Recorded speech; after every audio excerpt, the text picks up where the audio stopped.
It's been 14 years and a lot has changed since the Boston Red Sox last visited Miller Park. Nomar and Manny used to anchor the BOS Sox while Richie and Jeff slugged for the Brew Crew. But tonight it's the new era of Brewers bats who are looking to slug their way past Boston's finest.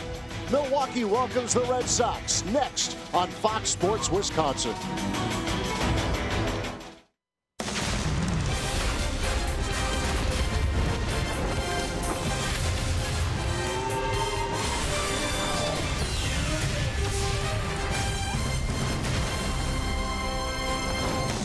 After a rainy road trip, you better believe it is great to be back home here at Miller Park as the Brewers begin a week-long homestand. The Mets are in this weekend, but the Boston Red Sox are here now for the first time since 2003.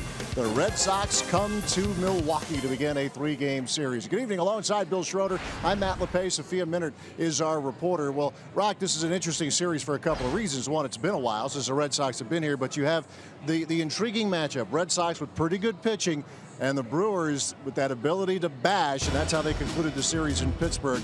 It's very, very intriguing. Yeah, starting rotation and bullpen. Bullpen really good for the Red Sox. So I think the Brewers are going to have to get off the mark very early before they have to deal with that bullpen. And, you know, the way the Brewers score their runs typically is the home run ball. You can see where they rank, 53 home runs. That's first in all of baseball. What they're going to have to do against good pitching, manufacture runs. We saw them do that a little bit in Pittsburgh. It's going to be nice to have Ryan Braun back in that lineup. It has such a different look when Ryan is in there. So I think the long ball is going to be nice, but the Brewers are going to have to figure out other ways to score runs against this very good Boston Red Sox pitching staff. Yeah, a week ago Sunday, that was the last time Ryan Braun was in the Brewers lineup. Had one pinch hit appearance on the road trip. Well, Travis Shaw is going to meet up against his old team, off to a terrific start and hoping to continue that start against the Red Sox beginning in just a few minutes. Brewers and Red Sox coming up.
Milwaukee Brewers baseball on Fox Sports Wisconsin is brought to you by Miller Lite, the original light beer.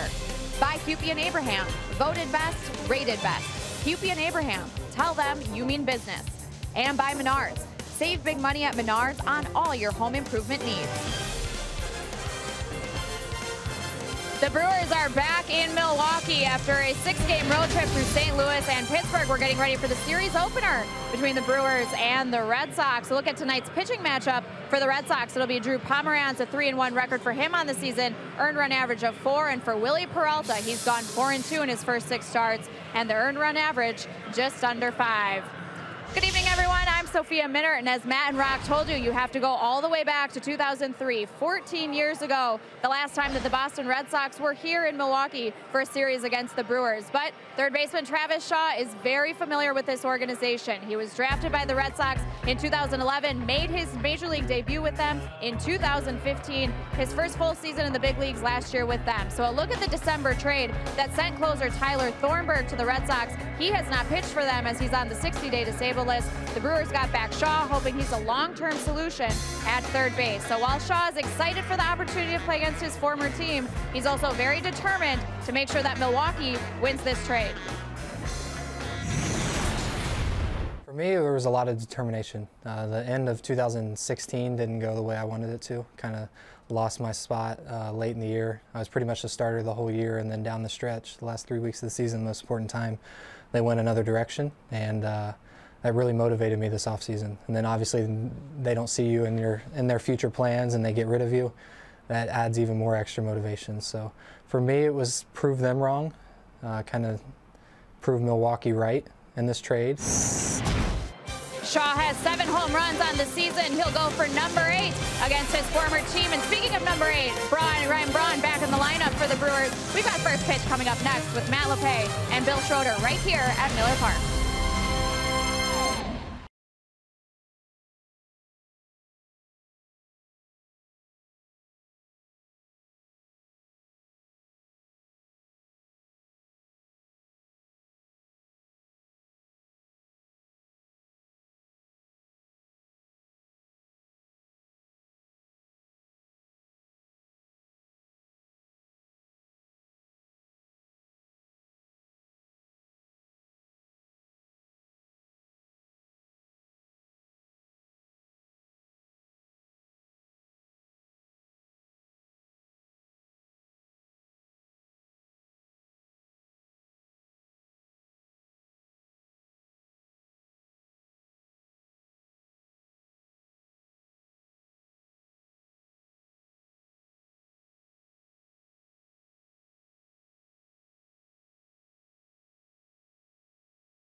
On Fox Sports Wisconsin, presented by Potawatomi Hotel and Casino.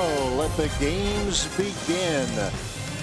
Oh, it's sweet to have a roof. It's not all that bad outside, but let's keep it nice and comfortable inside Miller Park for the first game of this series. First game of a 6-game homestand here for the Brew Crew after a 3-3 road trip, 2 out of 3 in St. Louis.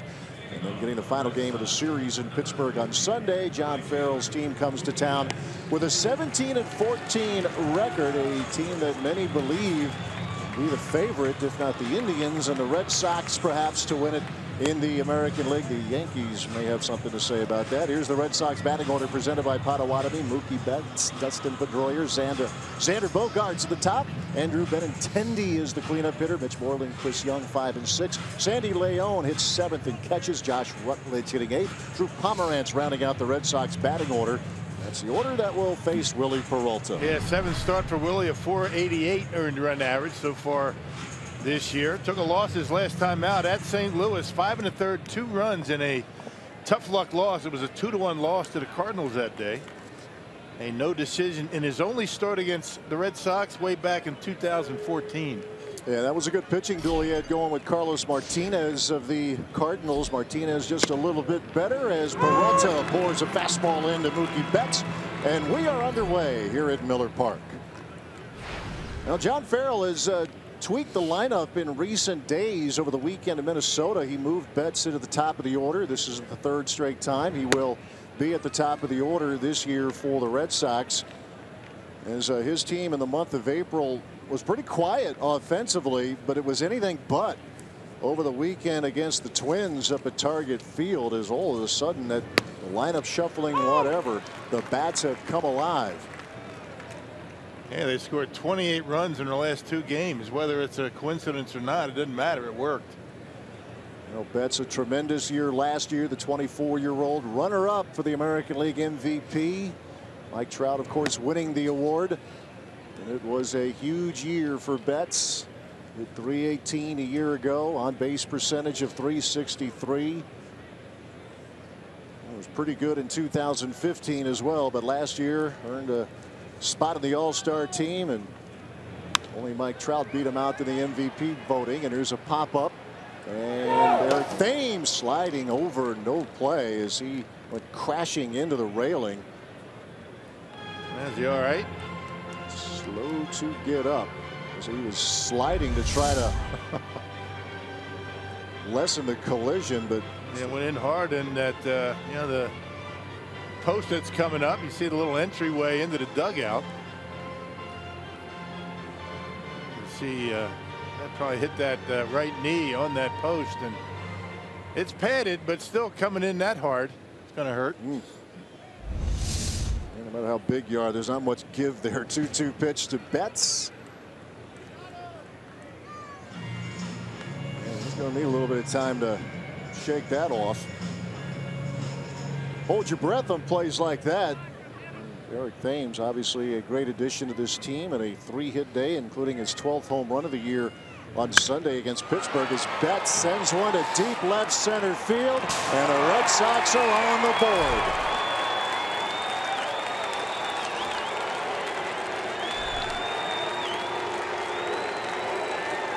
Well, it's been a bit of an Achilles heel for Willie so far this year. The 7th home run that he's given up. Now Bogaerts just dropped the head of the bat on this one. Look how quick this bat gets through the strike zone, and 1-0 very quickly. Down the middle, 96, down in the zone, and Betts turns on it, knocks it out of here. You mentioned these Red Sox bats really coming to life. That is just their 28th home run of the year. That is last in the big leagues. But you have to look at more recently with this club. You see Betts with number 4 there. They had 9 home runs in their series at Minnesota. They had a grand total of 15 the entire month of April. You know, from one of the young stars to one of the true veteran stars here in Dustin Pedroia. He brings a 6-game hitting streak into Milwaukee. This guy's just a gamer. He really is. When you see gamer in the dictionary, his face is in it. I mean, he just he grinds it out. He gets dirty. He does whatever it takes to get on base and win a game. 33 years old. 4-time All-Star, of course, part of 2 World Series championship teams with these Red Sox. That's the historical perspective. Since the last time the Red Sox visited Milwaukee, they have won 3 World Series titles. 04, 07, and then again in 2013. 3 balls, 1 strike as Peralta works, and he loses Pedroia. So a rocky start here for Willie Peralta. Well, check out the Brewers defense. It was pretty good on the trip, only 3 errors for the Brewers on the road trip. Braun, Broxton, Santana in the outfield. Shaw, Arcia, VR, Thames, and Manny Pena get to start behind home plate.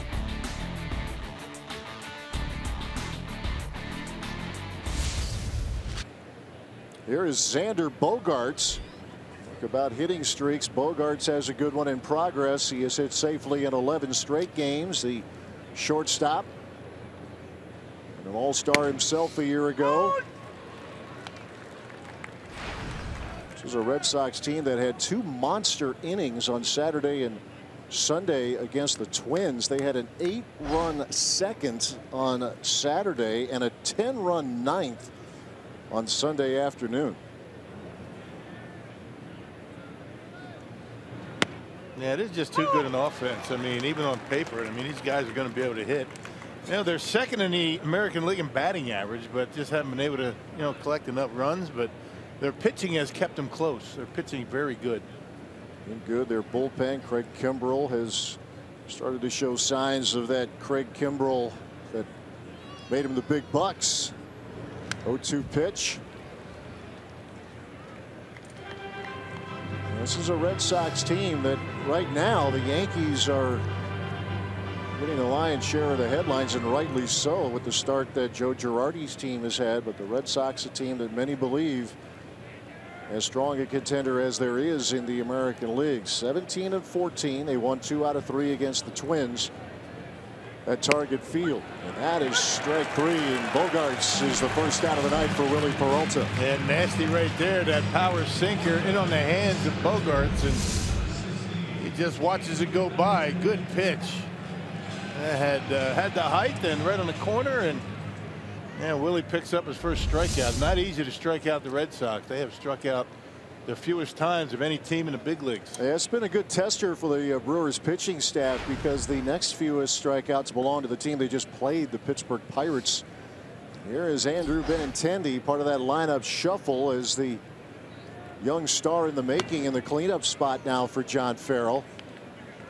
Benintendi got in late last year. He was called up in early August, appeared in 34 games, and showed quite a bit. Actually had 3 hits in their divisional round series against the Indians, including a home run. One of those players they believe is on his way to being a star, and the numbers would suggest he could very well be on the fast track. Yeah, 22 years old. I mean, they're bringing him up early these days, and they're coming up and playing well and being productive. That's the amazing thing. Played his college ball at the University of Arkansas, the Golden Spikes Award winner. Peralta with a strike, and 2-1 the count. Man, that's the important slider for Willie, to be able to throw something other than a strike, you know, first pitch or even behind an count. And then when he gets to 2 strikes, maybe get that pitch a little bit out of the zone to get the swing and miss. Tough assignment against this Red Sox offense. And Willie misses up and away. 3-1 to the center fielder. He has 3 straight multi-hit games, does Benintendi.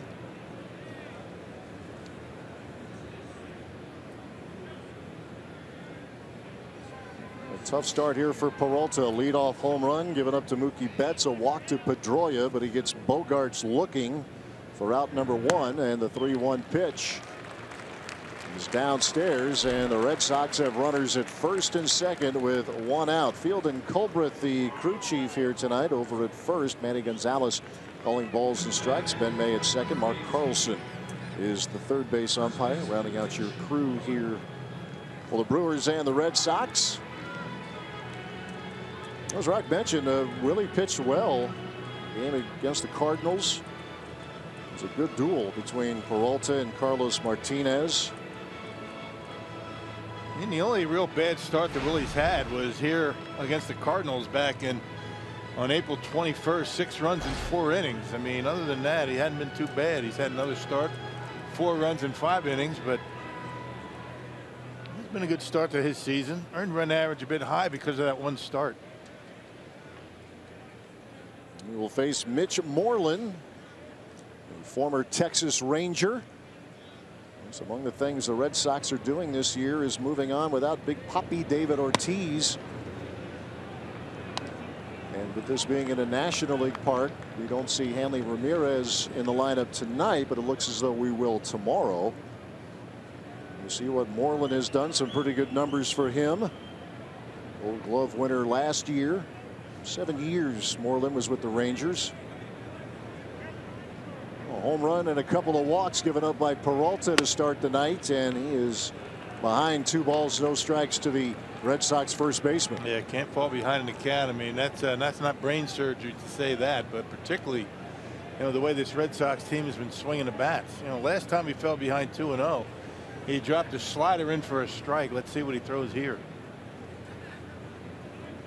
Pedroia the runner at second, Benintendi at first. As Peralta ready with a 2-0 pitch. There it is. And another one. Yeah, good pitch. I mean, nobody's looking for that on a 2-0 count.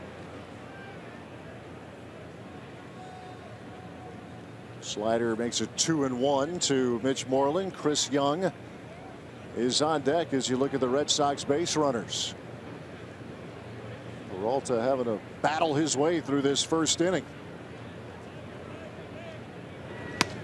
A swing and a miss.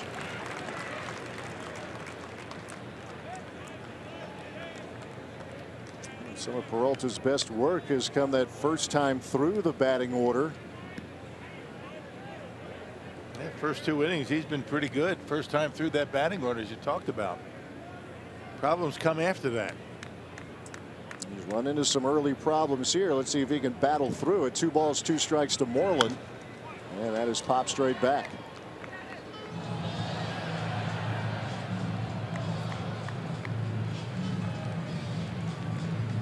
Brewers had some good pitching on the road trip, including the 3-game series in Pittsburgh. Long rain delay on Friday night. Good pitching duel. Matt Garza has given his team a couple of very good outings of late. And Zach Davies effective in bullpen help as well on Sunday. See what they did in Pittsburgh.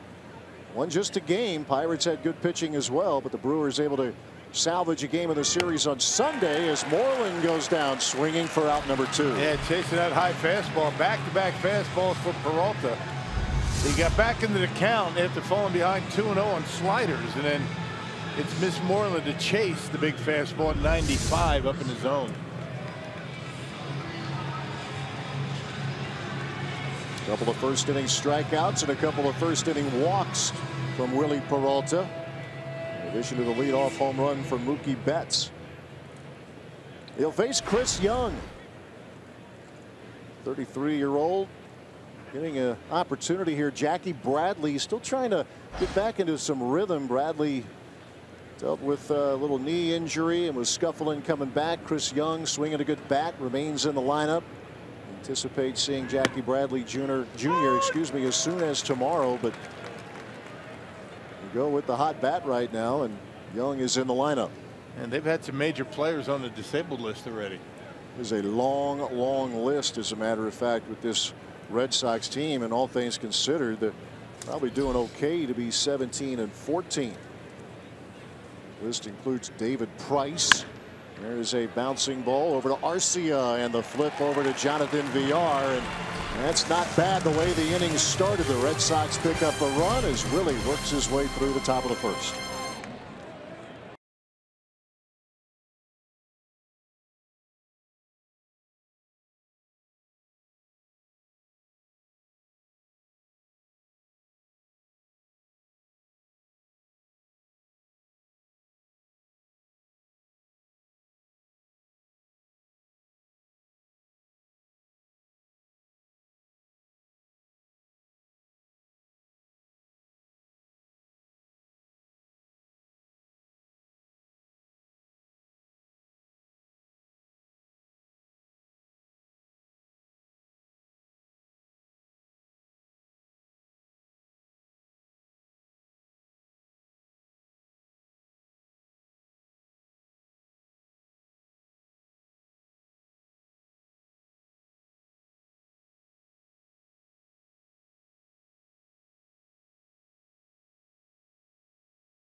Mookie Betts, but they end up stranding 2 other runners as the Brewers get ready for their first crack at it tonight. Greg Council's team 16-16 beginning this homestand. They're playing better on the road than they have at home. See if they can't get a few more wins here at the home ballpark tonight.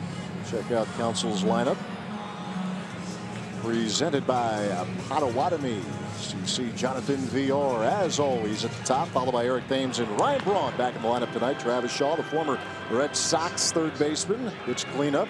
Domingo Santana and Manny Pena 5 and 6. Brewers round out the order with Keon Broxton, Orlando Arcia, and Willie Peralta against the left-hander Drew Pomeranz. Yeah, big dude Drew Pomeranz, 6'5", 230 pounds. This is his 7th year. You know, split last year between the Padres and the Boston Red Sox. You see his numbers, a 4 earned run average and a 3-1 record. This is a bit of a makeshift rotation here for the Red Sox. Now Pomeranz, a part of it, as you would anticipate, but mentioning the injuries, David Price still working his way back from elbow trouble. Stephen Wright, the knuckleballer, out for the year with a knee injury.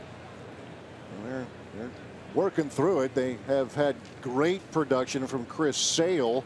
The Brewers will miss him in this series. 1-1 pitch to VR. The curve is downstairs. Yep, and former Brewer Tyler Thornburg continues to have arm problems. He's on the 60-day. Of course, Thornburg part of that trade that brought Travis Shaw to Milwaukee. Shaw in the cleanup spot here tonight. 2-1 to Jonathan Villar.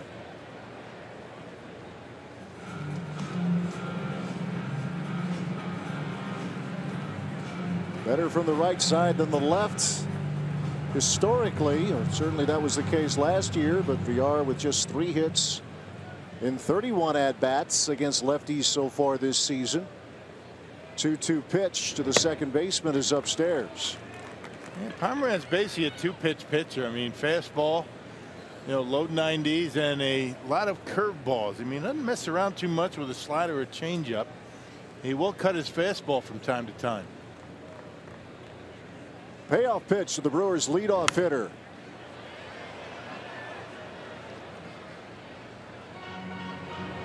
We mentioned that Pomeranz split his time last year between the Padres and the Red Sox. He was an all-star last year for the Padres. They, of course, hosted the all-star game last year. He was traded 2 days later. 3-2 pitch to VR. Hit in the air to right field. A Mookie Betts giving chase, and it's a foul ball.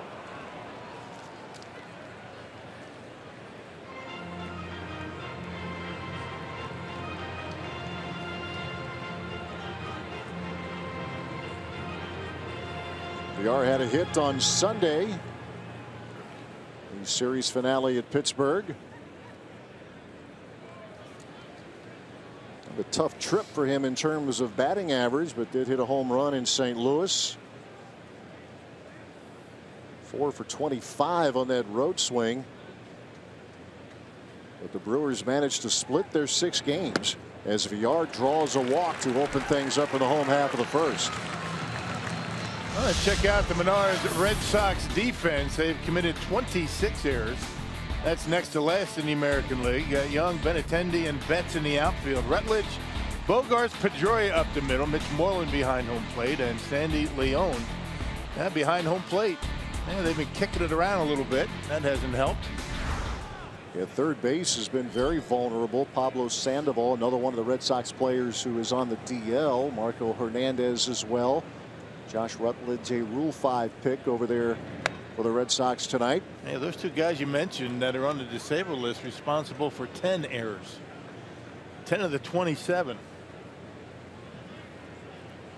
Here is Eric Thames. He went 3 for 4 on Sunday. Also was hit by a pitch. His last at bat, he put one into the right field seats at PNC Park.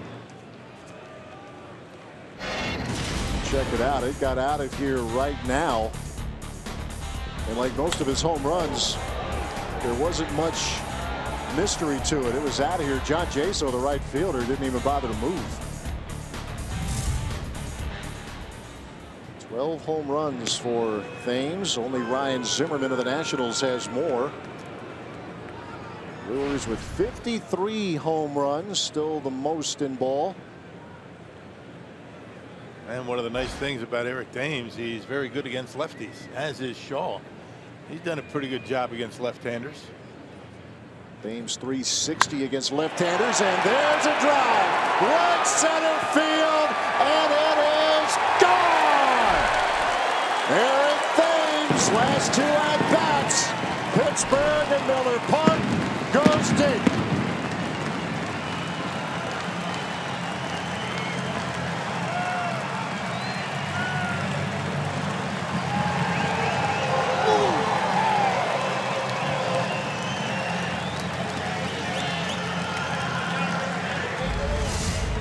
Now check it out. You know, fastball, that's not going to get it done to Thames. I mean, didn't get it in far enough. That's only 90 miles an hour, and he turns it around. I think the drought is over for Thames. I mean, back-to-back home runs on back-to-back at-bats, and gives the Brewers a 2-1 lead. There you go. And there's Keon doing the Eric Thames walk again. Showed that off in Pittsburgh. Number 13 for the big man. Here's Ryan Braun. Yeah, we came on the air talking about the importance of the Brewers manufacturing runs. That's a pretty good way to manufacture a run. A walk and a big fly. It works. That's the Brewers way of manufacturing runs. Walk and mash, and there's a liner. Ryan Braun to center. That bangs off the wall. And Braun on his way into second. Welcome back, number 8. It don't take him long, does it? Nope. And he's something else. I mean, been out about a week. He had one at bat in St. Louis. And he comes out and hits a frozen rope. You can hang about a week's worth of wash on this line drive right here. I mean, talking about centering on one, banging hard against that center field fence. I'm not sure there are many who have more fun than Keon Broxton. Watching guys like Thames and Braun go to work, and maybe more of the same coming up with the next hitter, the former Boston Red Sox third baseman Travis Shaw.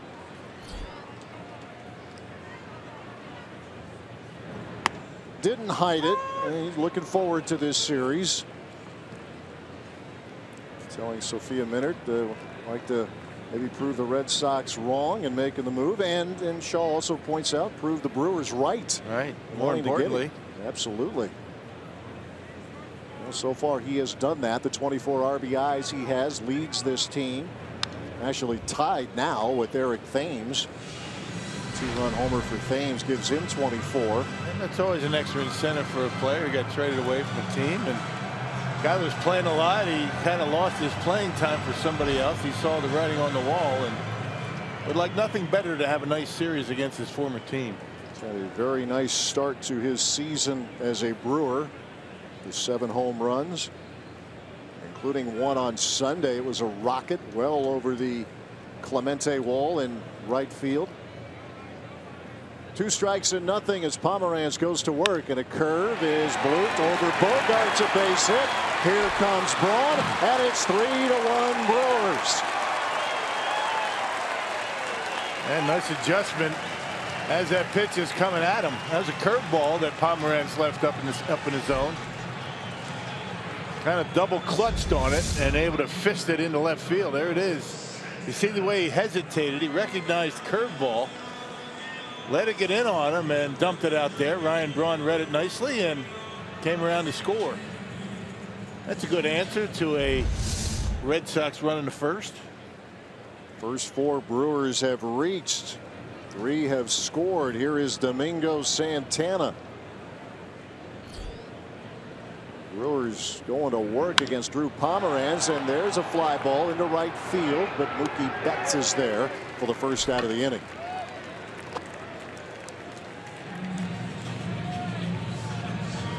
The Brewers have fared well against lefties so far this year. Batting average coming in around 275, and it's one of the top numbers in all of baseball against lefties.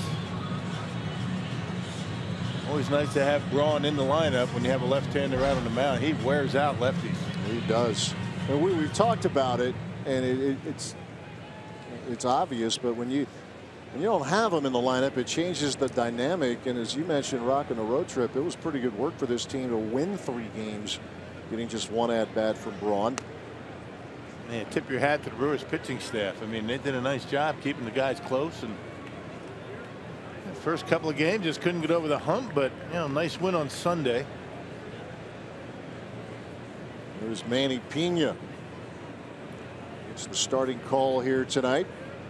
Shaw, the runner at first. And a bouncing ball over to Rutledge at third, and a throw to second 1. That's all they'll get. I'm pretty close at second base. Yeah, it was.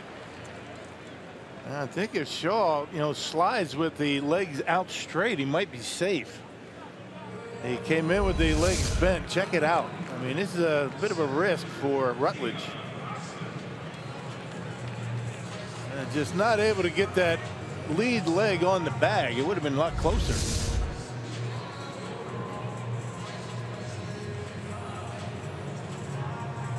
Still an RBI single for Shaw, his first at bat against his former team. Part of a 3-run first here for the Brew Crew. Here is Keon Broxton. 1 for 3 with a walk on Sunday. He continues to swing a good bat. He's now hitting over his last 14 games. Broxton is hitting at a .341 clip. And making the plays out in center field. Well, a good start for the Brewers here offensively as they quickly erase a 1-run deficit against Drew Pomeranz. Team was good with the Padres last year prior to the trade. Won 8 games and 15 decisions, but his ERA was .247. Red Sox giving up a top prospect, a pitcher by the name of Anderson Espinosa, to get Pomeranz. He's had a career earned run average for Pomeranz at .380. Not bad. 1-1 pitch to Broxton, a line drive deep to right field. Betts looking up, gone! Keon Broxton continues to swing a hot bat.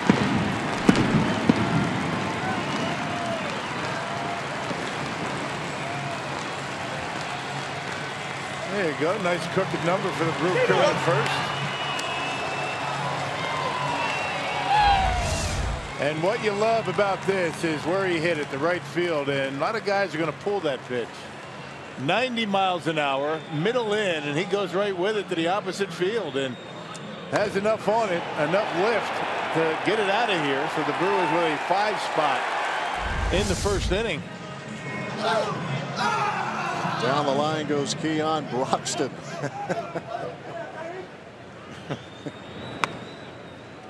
Who was talking about manufacturing runs on the open today? Yeah, I mean, was that me? This is how the Brewers do it. Yeah. I take it back. Orlando Arcia swings through a curve, and he is down 2 strikes to nothing to Drew Pomeranz. Can we redo the open? Talking about just get up there and mash. That's right. Well, you call them what? You call them Council's crushers, right? Going to work. They have been. First 6 weeks, they have been swinging the bats well. The home run ball, anyway.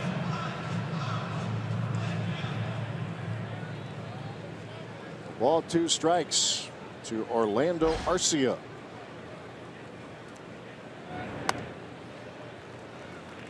As Rock mentioned with Pomeranz, it's fastball curve. Fastball curve. Cutter once in a while. Yep. No changeup.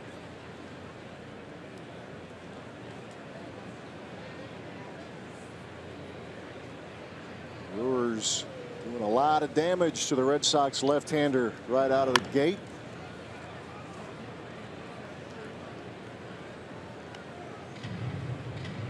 Arcia trying to get it back in gear at the plate.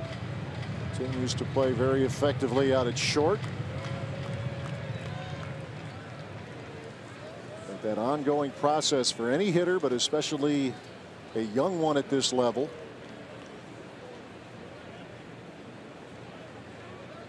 Two-two pitch. And that will end the inning, but a very good inning it was as the Brewers send 8 men to the plate. Eric Thames picking up where he left off in Pittsburgh as he launches a 2-run blast. And then it's Keon Broxton going downtown as Bernie takes a quick trip down his slide. Good start for the Crew.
Five runs in the first inning, courtesy of a couple of long balls. Yeah, I'm going to hear about that.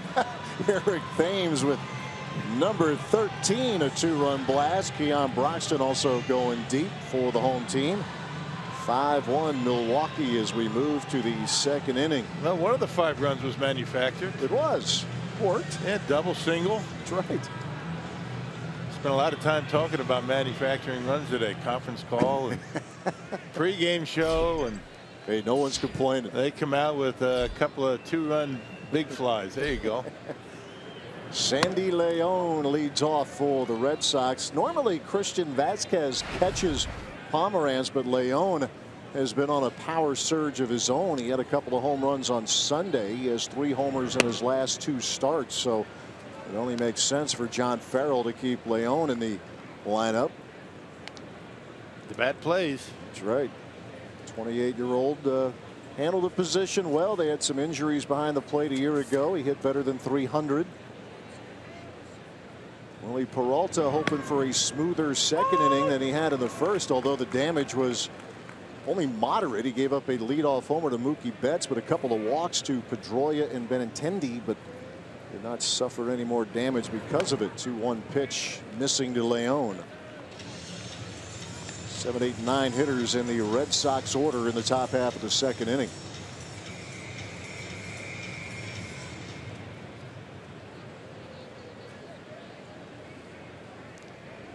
So the home run ball a factor, a storyline already tonight as Leon pops this one up. Almost a roof scraper in the foul territory. Eric Thames will squeeze it for out number 1. Well, tonight's game is on AFN, the American Forces Network, now in its 75th year of broadcasting to American military personnel overseas in more than 170 countries and naval ships at sea. Welcome to those watching tonight, and thank you for your service. Cannot say thank you enough. No kidding. Yeah, the soldiers and their families. Equally difficult on the families back at home. Sit back, relax, and enjoy some baseball here tonight from Miller Park in Milwaukee. Here is Josh Rutledge, the third baseman. Rule 5 pick from the Colorado Rockies. He was quickly behind 0-2 to Willie Peralta. And with some tempo, Peralta buries a slider. 1-2 the count. Yeah, when there's nobody on base, Willie does work very quickly. He has a tendency to slow things down quite a bit when he's working out of the stretch. But that's the way it is with most pitchers.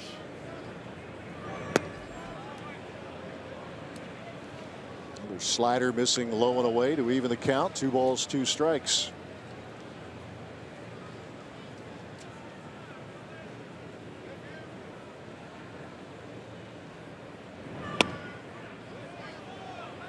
In addition to the power, the Red Sox over the last 10 games hitting better than .290, on base percentage of .365 in that stretch. So they've been hitting with power, but they've been hitting period. But not Josh Rutledge, a foul tip into the mid of Manny Pena, and that is strikeout number 3 for Willie Peralta. Yeah, the Red Sox are tied for second in the American League in batting average. They're tied with the Yankees. Now the Astros 1 point better. That's a good fastball. Willie's got a good one tonight. And 95, 96 with some movement on it. So Peralta will face the pitcher. Interleague play, National League Park. The pitcher hits, but you don't really want to go to sleep on Drew Pomeranz. He has a couple of home runs in his career, including one last year in Cincinnati. Went deep off of Brandon Finnegan. You'd rather face Pomeranz than Hanley Ramirez, though. That's a very good point. No DH. Good to see him on the bench. I cannot debate you on that. Yeah, Ramirez, what big year last year, is got back to some of the Hanley Ramirez numbers of the past. These two teams met 3 years ago, a series at Fenway Park. Brewers went into Boston and swept the Red Sox. Red Sox were getting their World Series rings, all the pomp and circumstance, and the Brewers had a terrific month of April in 2014. Took care of business against Dustin Pedroia and company. 2 balls, 2 strikes. Peralta against Drew Pomeranz. And that will do it for the Red Sox in the second inning. A couple of more punch outs for Willie. We are through an inning and a half. It's 5-1 Milwaukee.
And Cam Broxton give the Brewers a big 5-1 lead as we head to the second here at Miller Park. And our scoops from the clubhouse with manager Craig Counsell, brought to you by Car Soup, is that it's obviously great to have Ryan Braun back in the lineup. Just 1 plate appearance for him over that 6-game road trip. And he said certainly it took a little bit longer than what we would like to have Braun out, but he pointed to guys like Hernan Perez, Jesus Aguilar, who had really solid road trips. Their versatility in different spots really helped kind of pick up the slack with Braun missing from the lineup. And as we told you at the top of the show, the Red Sox are here in Milwaukee for the first time since 2003, and Craig Counsell says really the challenge is this is one of the teams that we rarely see because they're in Florida for spring training, obviously in the American League, so it's one of the teams that you kind of know the least about. So he said that's the challenge when you're preparing for a series like this one, is that both teams really don't know much about each other, so you really rely on the scouting reports, do a little extra homework in terms of getting to know lineups and pitchers, matchups, etc. So he said a lot of these players we're seeing for the first time.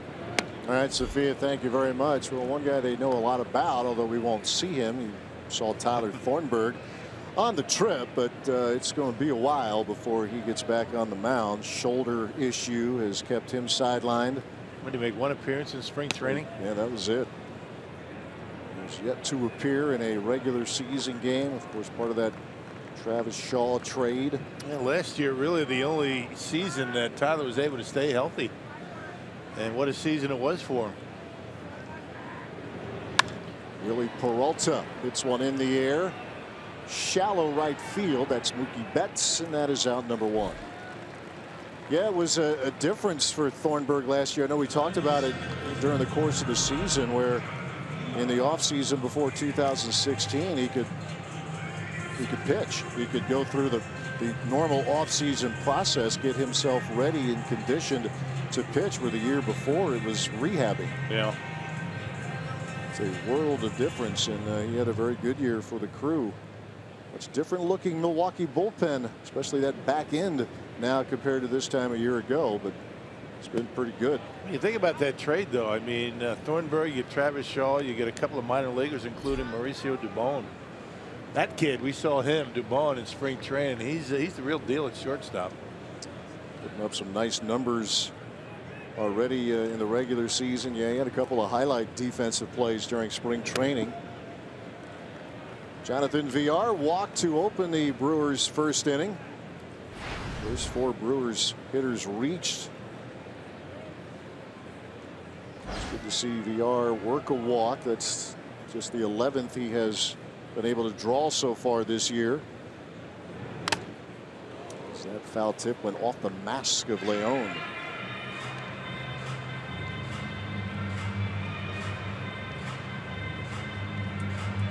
Two balls, 1 strike to Villar. Only Brewer to appear in every game. He was appearing in almost every game the Brewers played a year ago. One that Craig Counsell could count on to put in there in the lineup. 2-1 pitch.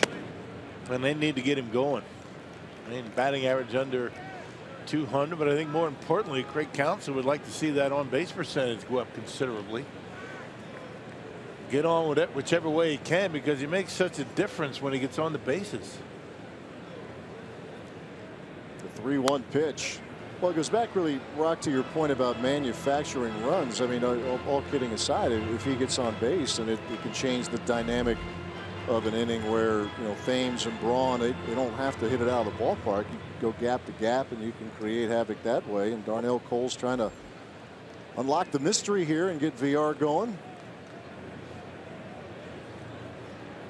Payoff pitch coming to the second baseman. A curve is chopped foul. Hey, I know that you know, VR had his issues on the bases. He got picked off a lot, got caught stealing quite a bit, but I mean, regardless of that, he makes a difference when he's on first base.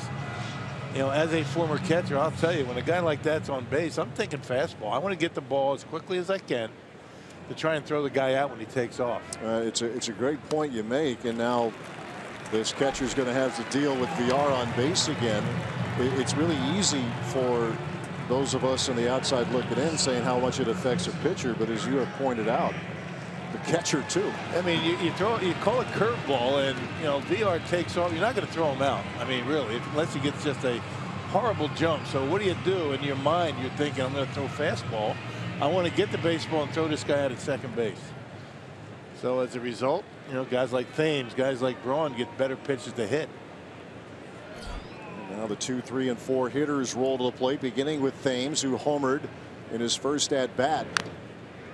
look at those 2, 3, and 4 hitters, Thames, Braun, and Shaw. As we take a look at the Powerball home run leaderboard, Eric with number 13, a 2-run Rockets in the first inning. Braun and Shaw with 7. Domingo Santana with 5.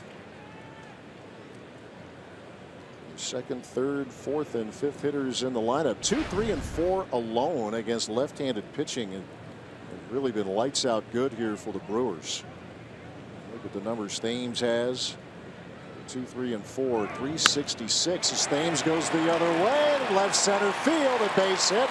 VR had to hold up, and now he has to retreat and gets back to the bag at second. Yeah, just couldn't find the baseball. He was running on the pitch. He was able to see where it was and read it. It was an obvious base hit. I just didn't know really where the baseball was, and that was a heck of an at-bat by Thames. Check this pitch out. Off the outside corner, you can see Leon, and he's already thinking about the throw. Good jump, not going to throw him out. He just never sees the baseball. You see Pedroia deking him a little bit, trying to make him think the ball's in the infield. And by the time he recognizes where the baseball is, too late.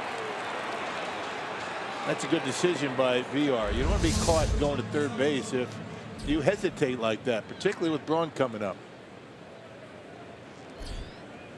And that is the case. Braun, who doubled in his first swing of this series, started a week ago Sunday, had to come out of that game against the Braves, had some lat tightness or trapezius muscle tightness, and the arm just wasn't cooperating with him to try to throw. So we had one pinch hit appearance, and that was at the end of Tuesday night's game in St. Louis, and that was all we saw of Brawny on the road trip.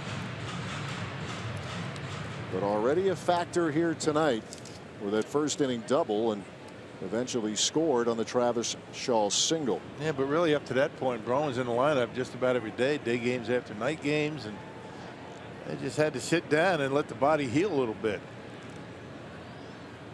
Pomeranz with the 1-0 with VR running, pitch taken, and a throw to third is in time. And not a good idea. No, not with Ryan Braun at the plate. No, and if you take off to third base like that, you better make it. Sandy Leon is good at throwing out base runners. That's 4 out of 9 he's nabbed.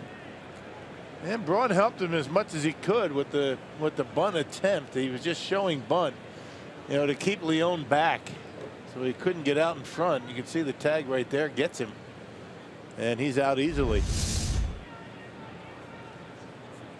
1-0 the count to Ryan Braun.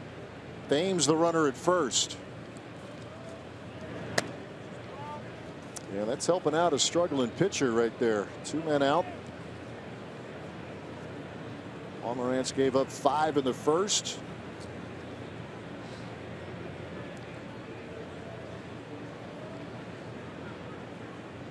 Braun with 7 homers. He has driven in 18. A very impressive 376 on base percentage. The 2-1.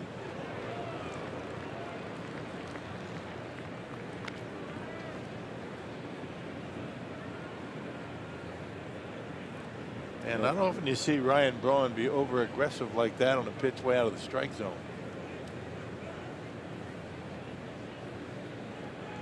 Doesn't mind playing American League teams, as you see by those numbers. Pomeranz ready with the 2-2 pitch. And a bouncing ball. Rutledge diving, makes the stop, and the throw is in time. Good play over at third by Josh Rutledge to end the inning. Brewers had something going, but a caught stealing, and then Josh Rutledge, the Rule 5 pick, with an impressive play over at third. And that will do it for the Brewers in the second inning. So we take another look at Rutledge. The Brewers will not challenge. And we are through 2 innings here at Miller Park, with the Brewers leading the Boston Red Sox in the first game of this 3-game series 5-1.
The third inning, and this Saturday is Star Wars night at the ballpark. The Brewers battle the New York Mets, and all fans in attendance will enjoy a special Star Wars themed post-game laser show. For details and tickets, go to brewers.com/theme nights. Back home, Rock. Yeah, back home. And that's a Jedi Keon bobblehead day. It sure is. The Metropolitans coming to town over the weekend. No drama going on with that club at all. No, not at all. By the way, we'll see Matt Harvey Friday night. He will start. He'll be back from a 3-day vacation. Yes, he will. There's Mookie Betts, and he has been a thorn in Willie Peralta's side. Led off the game with a home run. He goes the other way for a single. That's how the third inning begins. Well, the whole thing with Matt Harvey was, right, he played golf, had a migraine, right, and thought that, you know, the Mets were informed, but apparently they weren't, just didn't show up, and they suspended him. Said enough is enough. Lack of communication, right? Yeah. He will be back in there on Friday night on the mound. Here is Dustin Pedroia.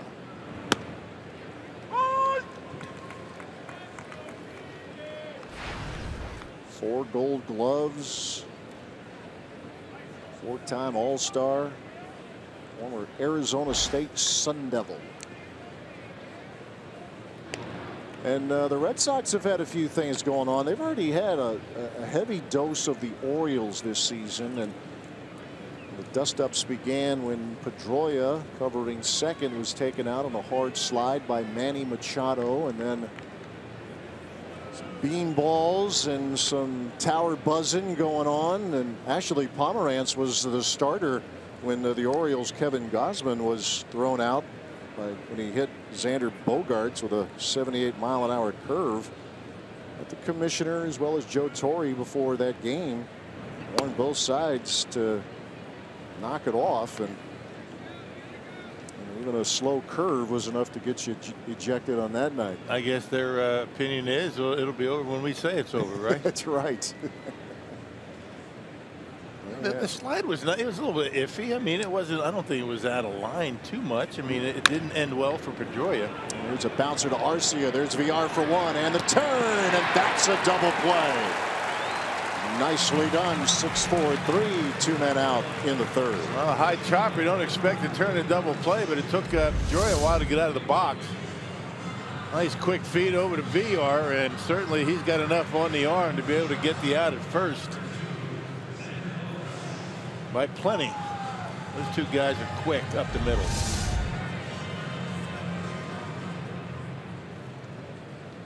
That's tremendous athleticism from both. They know how to turn that double play. I mean, you saw this slide by Machado, right? I mean, it wasn't out of, you know, it wasn't crazy bad. No.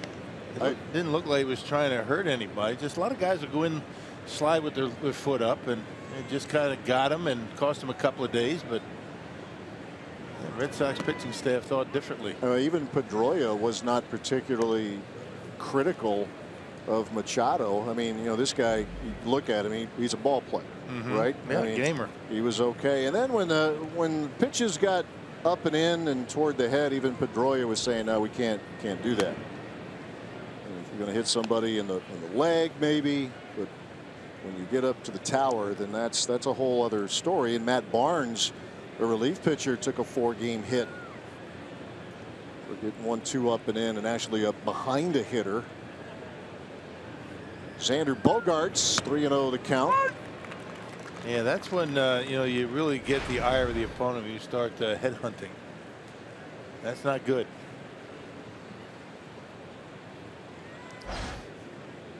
3 balls, 1 strike to the Red Sox shortstop. Yeah, every now and then you hear those in the game saying if you really want to knock that off, then if you pitch up near the head, that's where the penalty has to be harsh. Right.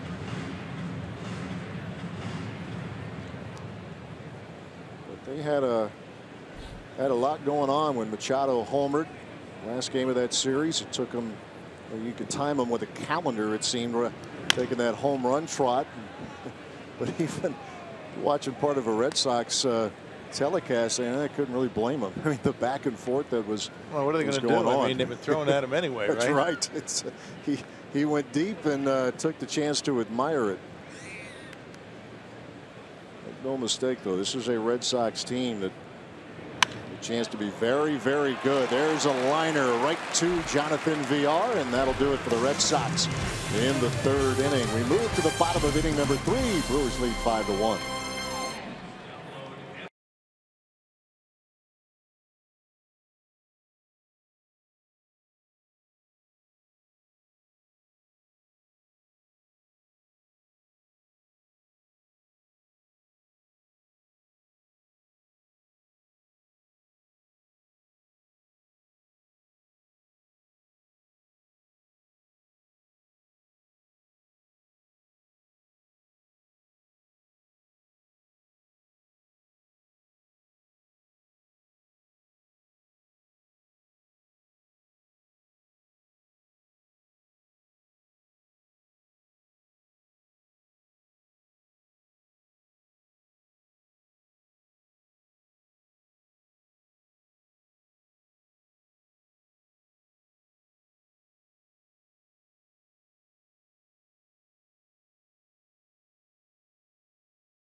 For the Brewers, joined now by Brewers COO Rick Schlesinger. Rick, start of a 6-game homestand. The Red Sox are here for the first time in 14 years. Still tickets available for the remaining games. Yeah, it's great to see them here. It's been a long time. We've got good tickets available tomorrow and a day game on Thursday, which is popular. So want the fans to come in and see the American League East team.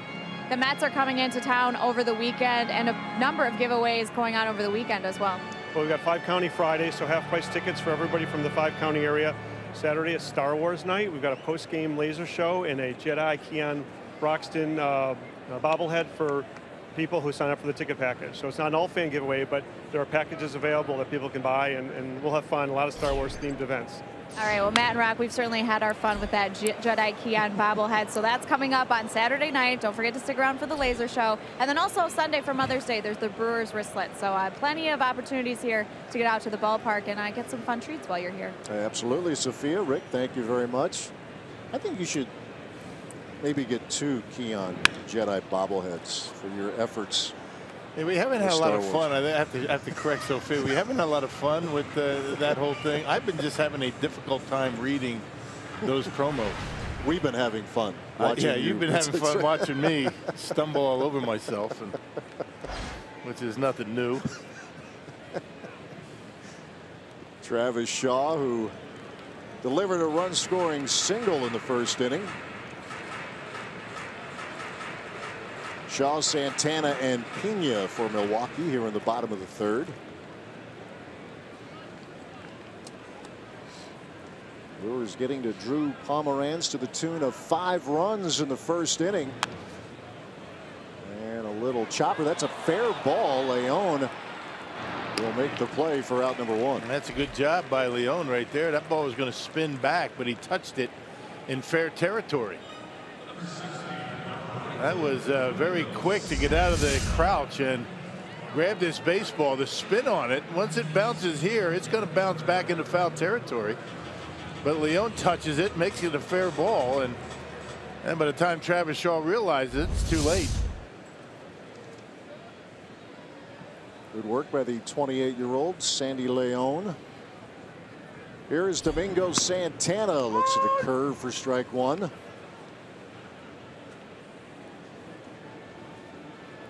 Santana with a fly ball to Mookie Betts in right field, his first time at the plate.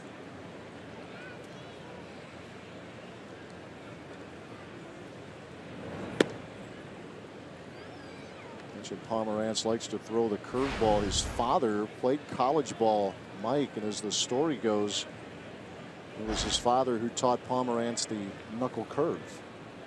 Fastball curve, little cut fastball at times. Yeah, that big overhand curveball. I didn't throw it all that hard. That's the idea behind the knuckle curve. You get good spin on it. Not a lot of velocity, but because of the way you dig your fingers into the seams, you get a lot of rotation. Spin rate is very good on it. And you get a sharp break. Missing there with it. 3-1 the count to Santana. There's that curveball. Big break on it. Down in the zone. The 3-1. Back to the curve, and the count is full. A lot of guys get a lot of mileage when they throw those big curveballs, you know, right over the top. Big curveball, high fastball, and there's another curveball down and in. Payoff pitch to Domingo Santana, and that is chopped to Bogarts, and he makes a fairly tough play look easy out number 2. Yeah, do you see the way he got himself in position to throw before he caught the baseball? Hey, RBI Baseball 2017 returns with fast-paced pick-up-and-play action packed with all your favorite MLB teams, players, and ballparks. Get RBI Baseball today for Xbox One, PlayStation 4, and mobile devices. Learn more at rbigame.com. Here's Manny Pena. You know who did the big curveball and high fastball very effectively, and that was Don Sutton. Yes, that was his MO. I caught Don Sutton here with the Brewers for a couple of years. And I learned a lot from him in calling a game. But you know, that big curveball, he said it came out the same plane when you throw high fastballs. So big curveball, high fastball, tough, more difficult for a hitter to pick up. It was fun to watch. Works Braves radio these days, right? I believe, with Jim Powell, of course, our old friend. A ball, a strike to Manny Pena.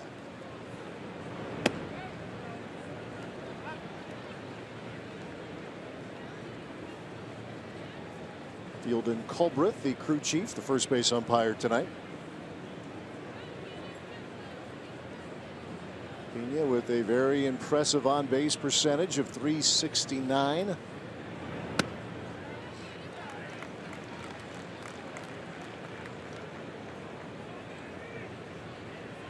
Pomerantz trying to get his first 1-2-3 inning.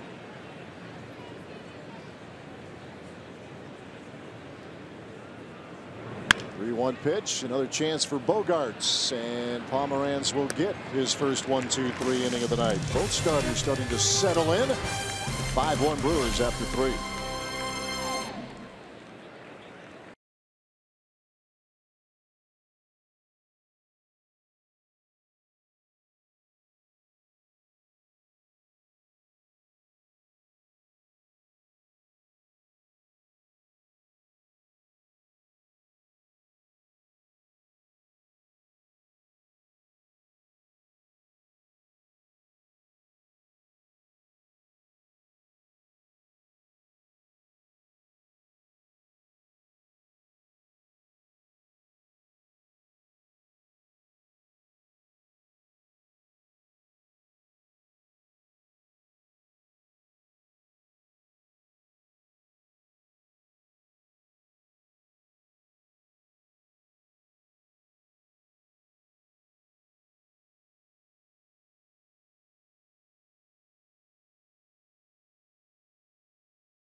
Miller Park.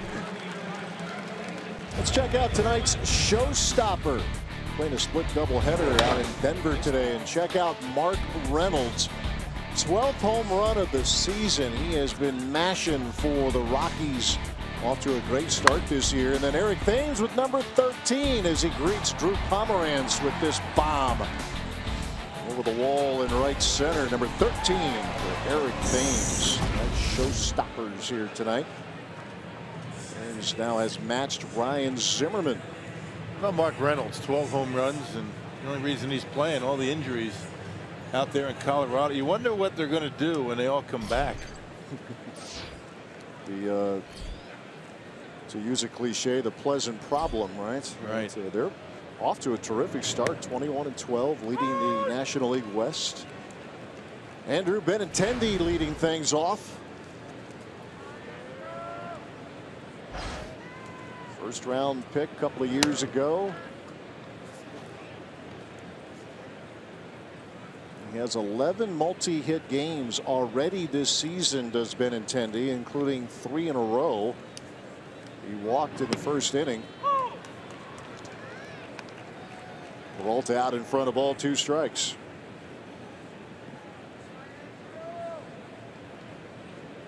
Willie settling in. He gave up a home run, a couple of walks in the first inning. A 1-2-3 seconds. Mookie Betts with a single to lead off the third, but Dustin Pedroia bounced into a double play and Bogarts lined out. So maybe a little rhythm here for Peralta. His team gives him this 4-run lead. Remember Peralta's last Miller Park outing, he had a ton of run support. The Brewers put it to the Reds 9-4, but all 4 of the Reds runs came via the homer. Payoff pitch to Benintendi, and that is ripped right to Eric Thames for out number 1. Yeah, back-to-back outs. Well, Bogarts ended the third inning with a line out to second base, and now Benintendi to first base.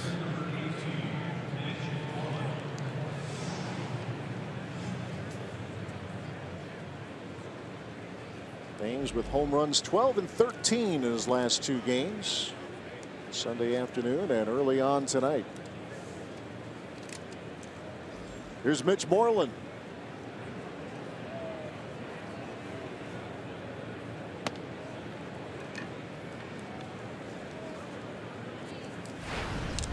The longtime Texas Ranger signed a free agent deal with the Red Sox back in December.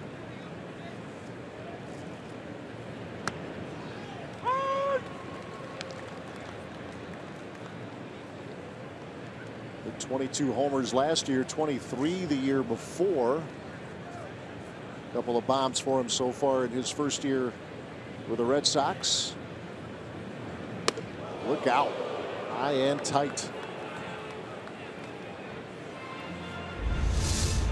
1-1 pitch, and I remember Moreland struck out on a high fastball his first time up. That one a little bit too close for comfort.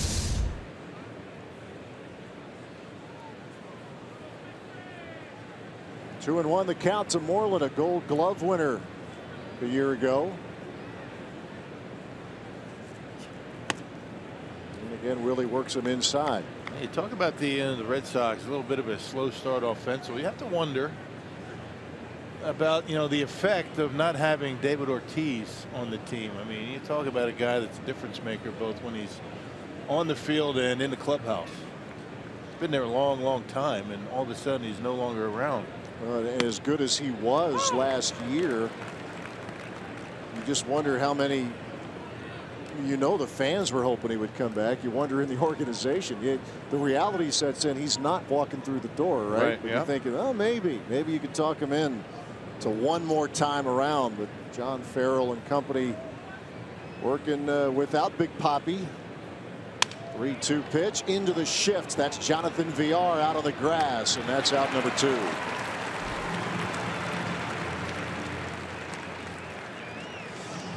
Yeah, those intangibles are not something you really put your finger on, but you got to figure that was an issue for the Red Sox early on. Who's going to be that guy to step up to be the leader? He was a vocal leader too. I mean, a guy that had a great time playing baseball, but always had that eye of the tiger when he was in that batter's box. I mean, he had an edge to him when he was playing. He did. And David Ortiz, and a good edge at that. Had that clutch gene as well.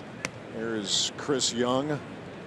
Now he's hanging out with the rich and the famous at the Kentucky Derby. That's right. Did you see that outfit he had on? That was sweet. He was looking good. He was looking good. Young pops this one up, and Thames going over. He's already crashed into the railing once, so he'll tap the brakes this time and wants the ball go into the seats. There was a certain quarterback for the Green Bay Packers who was all decked out too. I don't know if you saw that photo. Yeah. Aaron Rodgers looking sharp at the Derby. Tom Brady. That's right. Katie Couric. 1-1 pitch. Who's she play for? Good question.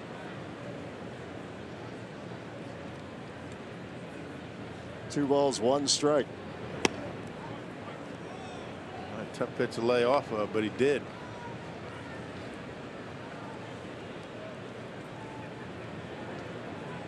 Chris Young, some good years with the Arizona Diamondbacks.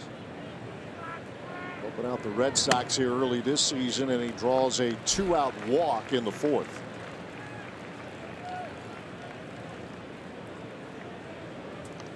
It's the third walk given up by Peralta. Gave up a couple in the first inning, but no damage was done from those passes.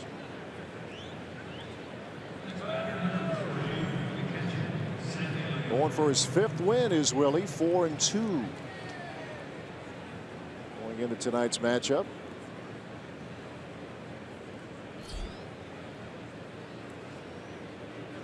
Sandy Leon popped out the Thames in foul territory in the second. He's one of those Red Sox hitters who's been driving the ball. Certainly did that at Target Field. Yeah, tough guy to walk, but he's been swinging it.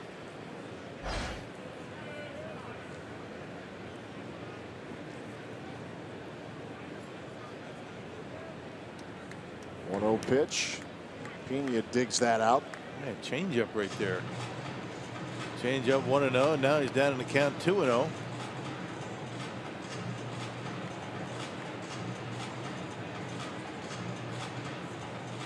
We mentioned Peralta has been most effective that first time through. It's when you get toward the middle innings that trouble can pop up. He retired the first two here in the fourth before walking Chris Young. I think that's the effect of the third pitch, whether you have it or you don't as a starting pitcher. Most do.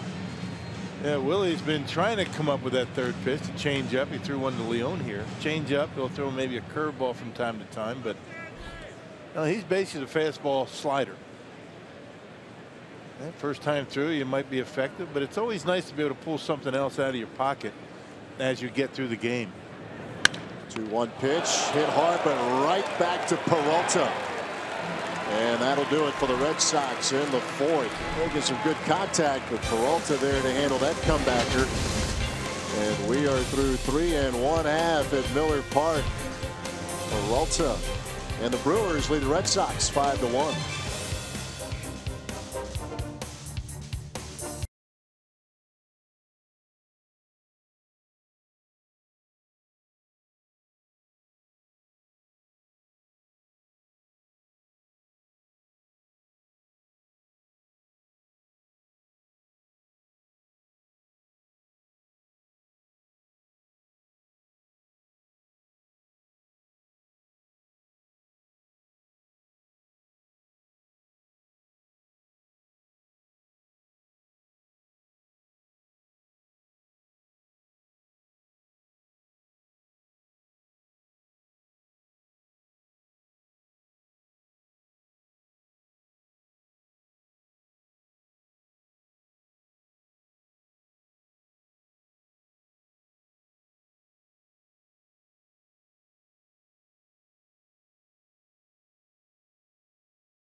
lead over the Red Sox. And this is Brewers Community Foundation Week, and it is already underway. Each game day through May 14th, BCF will feature a wonderful opportunity to join in the fundraising.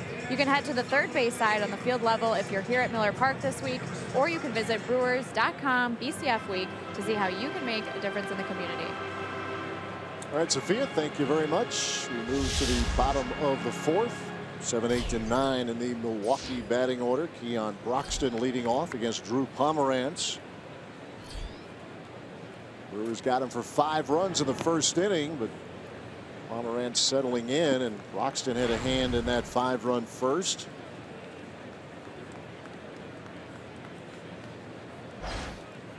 Really coming around here at the plate these last couple of weeks is Broxton. And most of the success that he's had has come to right field. So the home run to right. He's had a lot of base hits. He had a nice night at the plate on the road trip. Had a 4-hit game, and 3 of them coming to right field. Ball is strike to Keon. Curve misses. Go back to that first inning. Here's what Rock is talking about, what Broxton is doing. And really on a pitch that you would think he'd try to pull middle in, and just kind of pulled the hands in. That's how strong he is. That leverage call, and able to get it out of here by plenty in right field. 2-2 the count now to Broxton. Talking to Darnell Cole, saying we're getting there with him. A constant process. Some very good numbers from Broxton now over these last, including tonight, 15 games. 2-2 pitch, sharply hit, past Bogarts, a base hit. Broxton 2 for 2 tonight. Yeah, stayed back nicely on the curveball that time. Home run on the fastball. Yeah, waited back on the curveball, and what you like about that, once again, here's the curveball. Didn't try and pull it. He was thinking right up the middle with it and into center field for a base hit. You try and pull that pitch. I mean, that's probably a 5-3 put out, but you stay back, hit it hard up the middle, and you get a base hit. It sounds easy, doesn't it? Yeah, if it only were that easy in reality. It really does sound easy. Easy to say, hard to execute. Brewers trying to get Orlando Arcia going. Look out. Leon trying to catch Broxton leaning.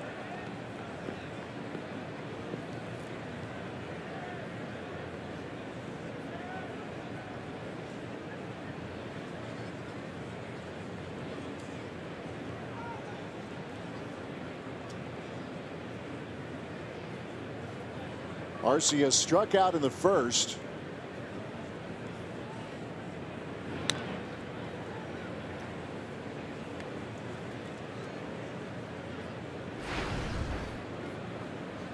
Trying to get that bat going. Orlando with 1 hit on the road trip.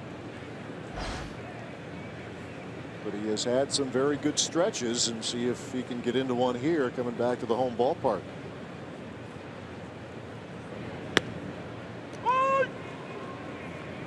Curve evens the count.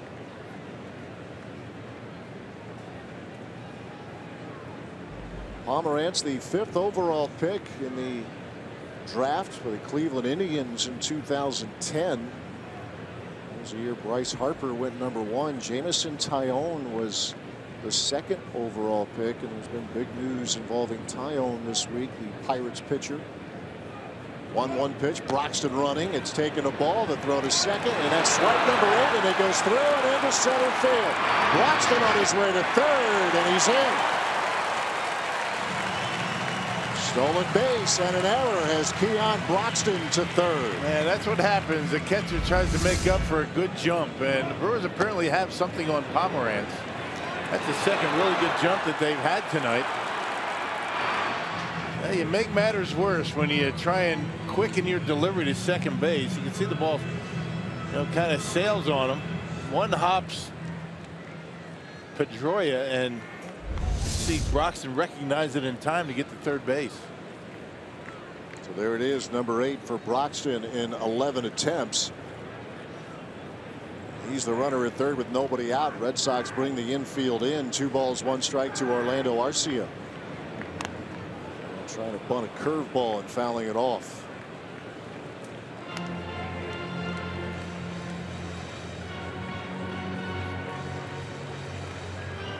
There is an example of a team right now in the attempt of manufacturing a run. A leadoff single from Broxton, steals second, advances on a throwing error.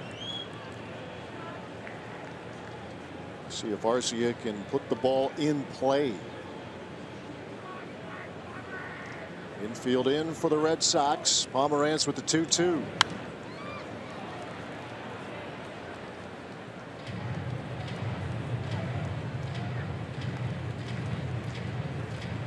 First of 3 between these two teams. Back at it tomorrow, and then Thursday afternoon. It's Ben Taylor getting loose in the Red Sox bullpen. Pomerantz again with a 2-2 pitch. Again a foul ball.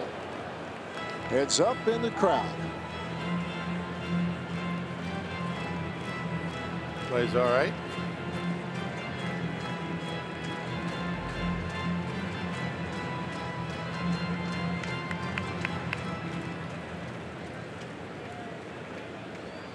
Pomerantz put the Brewers down in order for the first time tonight in the 3rd inning. In a little trouble in the 4th, and a curve back up the middle, a base hit. Broxton will score as Arcia comes through with a run-scoring single. Now that's how you manufacture runs, my friend. Yes, sir. Base hit, steal, error, base hit, and the Brewers able to get back on the board. And Pomerantz leaves a curveball up, and Arcia doing a real good job staying back, getting on top of it, and with the infield in, not a whole lot the Red Sox can do about that. RBI single for Orlando.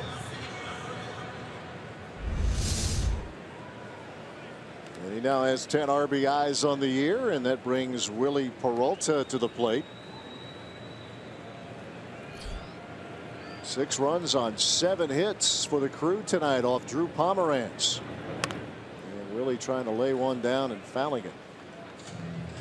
And finish the thought on that 2010 draft class. That Pomerantz was the 5th overall. Jameson Taillon was the 2nd overall pick. And the Pirates announcing yesterday that Taillon had surgery, what they suspect is testicular cancer.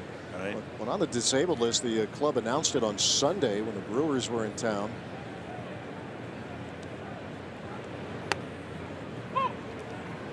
Curve is in for strike 2 to Peralta, but boy, certainly everybody across baseball wishing the best for Taillon, who has dealt with a lot in his young career, but this is next level difficult. But Taillon has dealt with Tommy John surgery, he's had hernia surgery, and now this. Man, you never know, right? I mean, you're pitching one day, next day you're faced with those issues. Posted a letter to all the fans of Pittsburgh, saying he fully expects to be back. Peralta bunting and missing, and they will turn it in to a strike him out, throw him out, double play. As Arcia is cut down at 2nd. That's the 2nd runner Leon has put down here. As we'll see if the Brewers want to challenge. Interesting, not exactly, you know, by the book, trying to bunt, kind of slashing at it, and Arcia had taken off. So not sure, somebody might have missed a sign. Normally you don't steal when a guy's trying to bunt. You risk the double play, but yeah, you got the double play anyway. The Brewers are wondering whether Bogaerts actually applied the tag, but apparently they are satisfied that he did. Back of the leg. Let's see, right? I don't know. Did he get him on the back of the jersey? Didn't get him on the leg. Be a good look at. Maybe not. I don't know. Boy, if he got him on the back, he didn't get him by much. All right, you're right. He missed the leg. So the Brewers choose not to challenge. 2 men out as the lineup turns to Jonathan Villar. I guess Craig Counsell was thinking I might need a challenge later on. That's not worth the risk.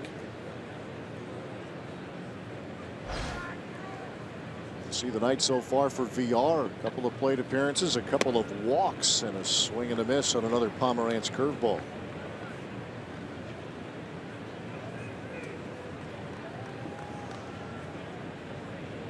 Pomerantz's career began with the Indians, was traded to the Rockies a year later, part of the Ubaldo Jimenez trade. Spent some time with the Oakland A's as well.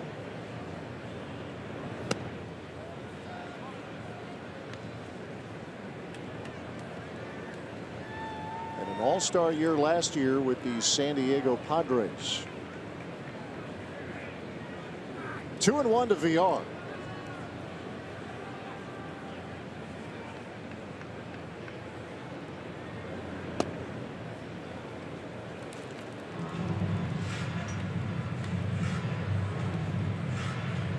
You figure he should get a pretty good pitch here with Thames on deck. Thames already a couple of hits against him, including a home run tonight. And he gets a good pitch, and a liner is caught by Mitch Moreland. As VR has one taken away by the Red Sox first baseman. The Brewers extend the lead, now 6-1.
And 6-1. Time now for our unlimited baseball break, brought to you by T-Mobile. And earlier this afternoon at Petco Park, AJ Griffin fired his second career complete game, gave up just 4 hits, 4 strikeouts for him on 104 pitches for the Rangers. And as Matt and Rock told you in the previous inning, Jameson Taillon for the Pirates underwent surgery yesterday for suspected testicular cancer. So we certainly join the Pirates and the rest of Major League Baseball in wishing him the best in a full recovery and hope to see him back soon. And closer Zach Britton for the Orioles, placed on the disabled list with a left forearm strain. He could miss up to 60 days. He's not expected to pick up a baseball for at least 10 days, but the Orioles are hopeful that they can get him back prior to the All-Star break. That's potentially a huge hit for a very good Orioles team. Thanks, Sophia. 8-9-1 here for Boston. Josh Rutledge. It looks like the Red Sox are going to go to the bench. That's the end of the night for Pomerantz.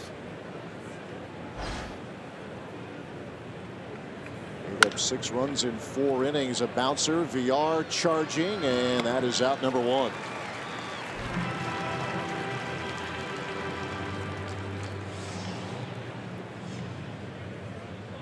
Well, there's that shift again. I mean, VR shaded up the middle, able to make that play easily.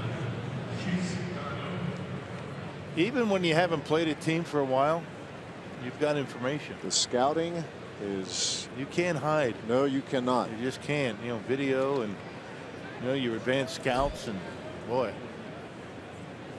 The pinch hitter is Chase Darno, recently picked up by the Red Sox. Selected off waivers, began his year with the Atlanta Braves. The Braves let him go just before they came into Miller Park. That last homestand for the Milwaukee Brewers. Pinch hits for Drew Pomeranz, who gives up 6 runs in 4 innings of work. Hey, good job by the crew. He had won 2 in a row before tonight. As we mentioned in the open, this has been a Red Sox team that has pitched pretty well. The bullpen at times has been electric. Pomeranz had given up all of 6 runs combined in his last 3 starts. 6 tonight. A couple of home runs he allows tonight. He had given up 5 total in his previous 5. The ball, 2 strikes to d'Arnaud. And a bouncing ball to Arcia on the charge, and the flip not in time. Well, I tell you, he got that in that line quickly, didn't he? He did. Wow. Arcia did all he could.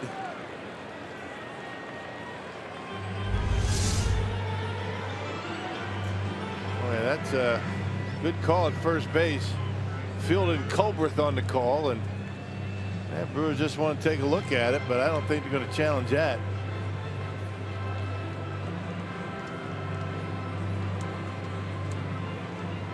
Arcia did all he could. I mean, he charged it. He got rid of it quickly. Just not in time. My d'Arnaud down that line like a flash. See Chase's brother Travis from the Mets come in this weekend. Good play by Arcia, a good attempt. d'Arnaud legs out the infield single. And now Mookie Betts, who has been a tough out to say the least. He homered to begin the game and singled to right field in the 3rd inning.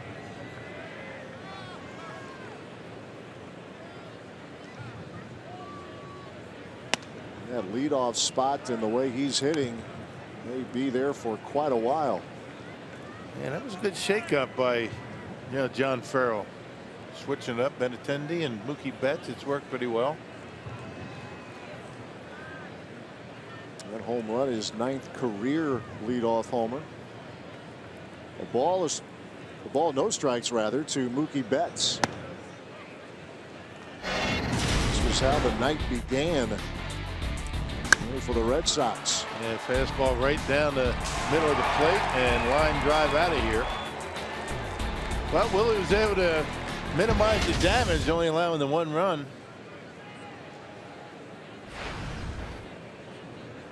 It's all just beginning, you could say, for Betts, all of 24 years old. So a huge year he had last year, winning a Gold Glove. Showed a ton of power. Did Betts with the 31 long balls, drove in 113. That's why he was in the mix for the MVP. Runner up to Mike Trout. 2-0 pitch. Snap throw down to first, but d'Arnaud gets back.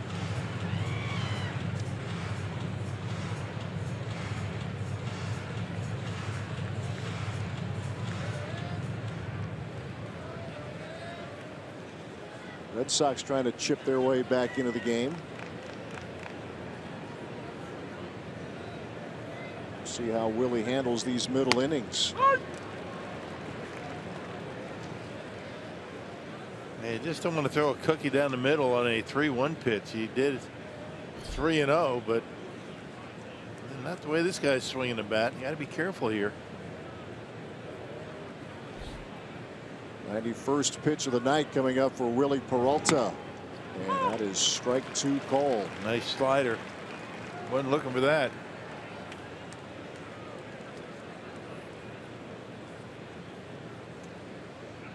Peralta got a ground ball from Josh Rutledge, an infield hit he allowed to pinch hitter Chase d'Arnaud, and a full count to Mookie Betts.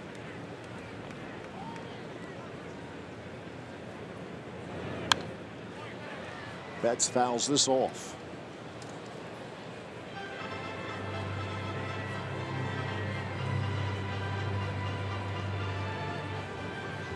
It was a 5th round pick, was Betts, back in 2011.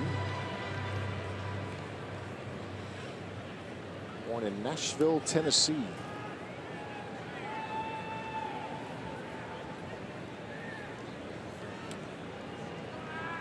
Some vets on this team, but some very bright young stars as well in Boston. Payoff pitch is driven to left field. Braun on the run, and he'll have to chase that down in the corner. Darno will round third, and he is running through a stop sign to the plate, and he is in. Oh, he went through the third base coach, Brian Butterfield, ran through it, and scores. It's a 6-2 ball game. I tell you, why you do that? I mean, you're down by 5 runs. It worked out for him. You can tell that Ryan Braun's arm's not 100%. A little bit of a humpback throw into the cutoff man, and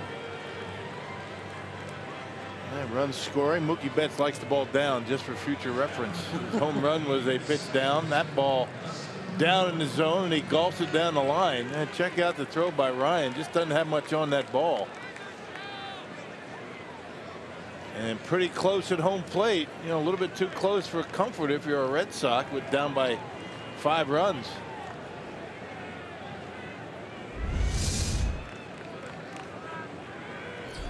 Ran through it, but gets in. RBI double for Mookie Betts. Now 3 for 3 as Dustin Pedroia steps in. Yeah, good slide, and you know, Manny Pena was blocking off home plate as well. Even had he tagged him out, they might have called him safe.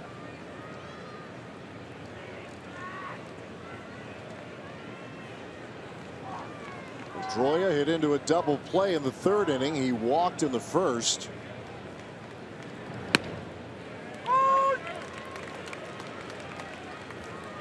MVP in 2008 was Pedroia.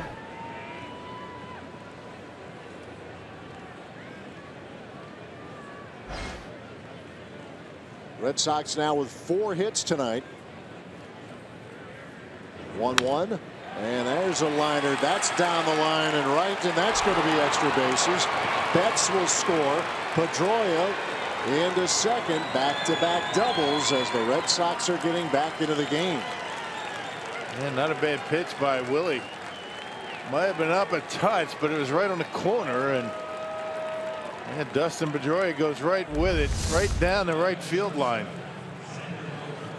Pretty good piece of hitting. It might have been up just a hair, but not a bad pitch at all. Tucks it inside that right field line for an RBI.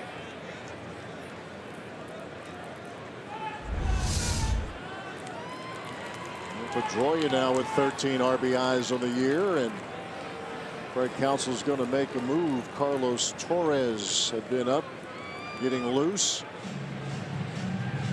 As the Red Sox with 3 hits here in the inning, an infield single and back-to-back doubles, and the night is over for Willie Peralta. Pitching change at Miller Park with the Brewers lead now down to 3.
Sports Wisconsin is brought to you by the Wisconsin Lottery, reminding you to please play responsibly. And by Toyota. Let's go places. Big bats have been out here for the Brewers tonight in building a nice lead early, but the Red Sox are getting back in it. A couple of runs here in the fifth off Willie Peralta. That results in a pitching change. The night ends here for Willie as you look at his pitching line, and it's not an unfamiliar story where he gets through those first couple of innings okay, and then the trouble starts to pop up as you move into the middle innings. Yeah, he got the first out of the inning, and then Darno beat out that slow roll to short, and that kind of opened up the door, bringing the top of the order up. Carlos Torres on for the 17th time, having a rough start to his season. .415 earned run average, but he's got a 1-3 record.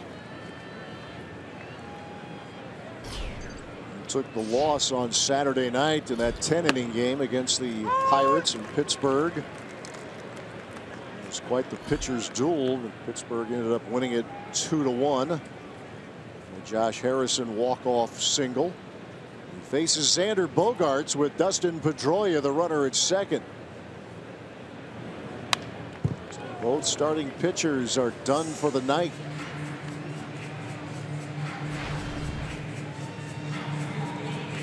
Bogaerts still trying to extend what is an 11-game hitting streak.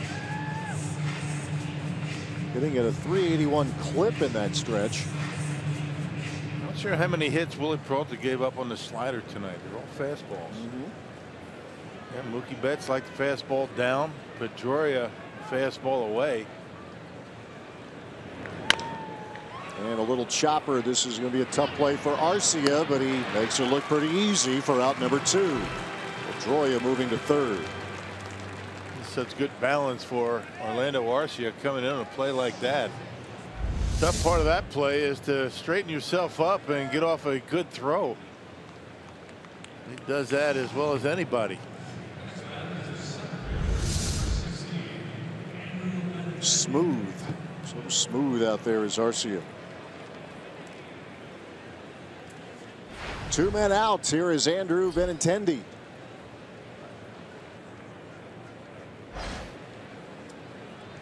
Pedroia the runner at third. Benintendi has been good in situations just like this. 2 outs, runners in scoring position. He has been a very dangerous hitter.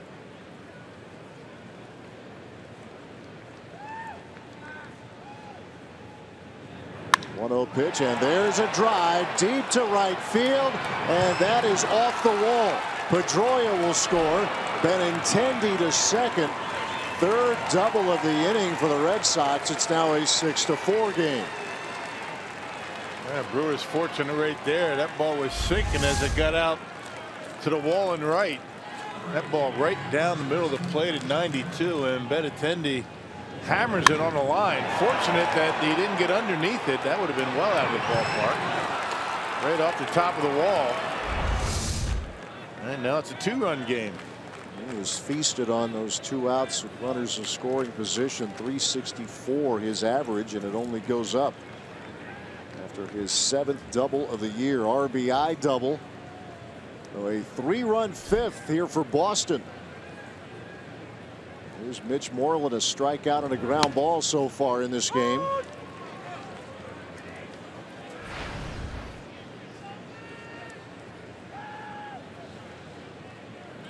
Red Sox bats got hot in the Twin Cities, and they're coming from behind here, or trying to tonight. There's a 5-run deficit. It's cut to 2.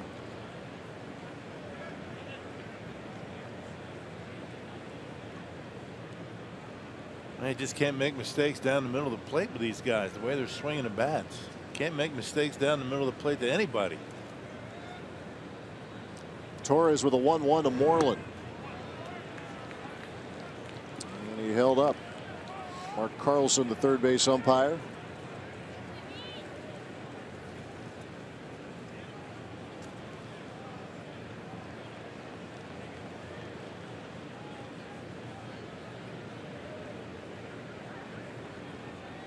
Four runs on 6 hits now for the Red Sox. Swing and a miss Yeah, he's chased that pitch a few times tonight.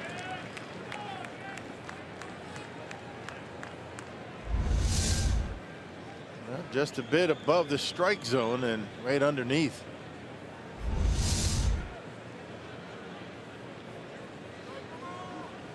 Torres trying to end things here in the 5th inning. It's been a good inning so far for Boston. 2-2 pitch, and that gets by Pena, and Benintendi will move to third.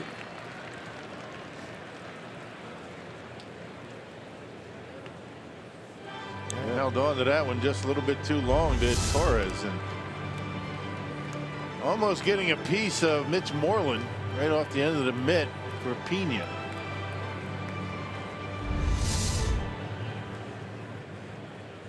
Wild pitch got Torres in trouble Saturday night after giving up a leadoff single in the 10th to Gifton Gope. Eventually came around to score on the Harrison single.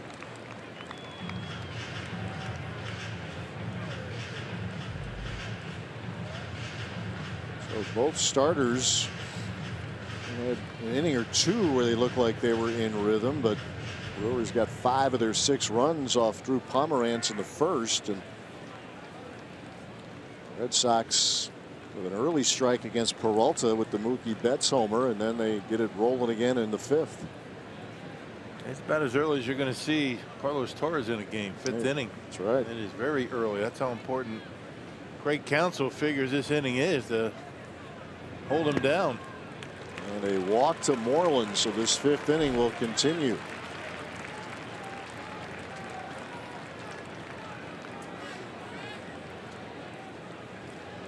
Settle in. The bats are alive here for both ball clubs.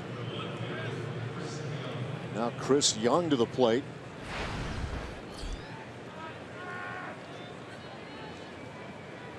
Tim Young with some good years with the Diamondbacks, was an all-star in 2010 with the A's for a year, a couple of years with the Yankees before coming over to the Red Sox.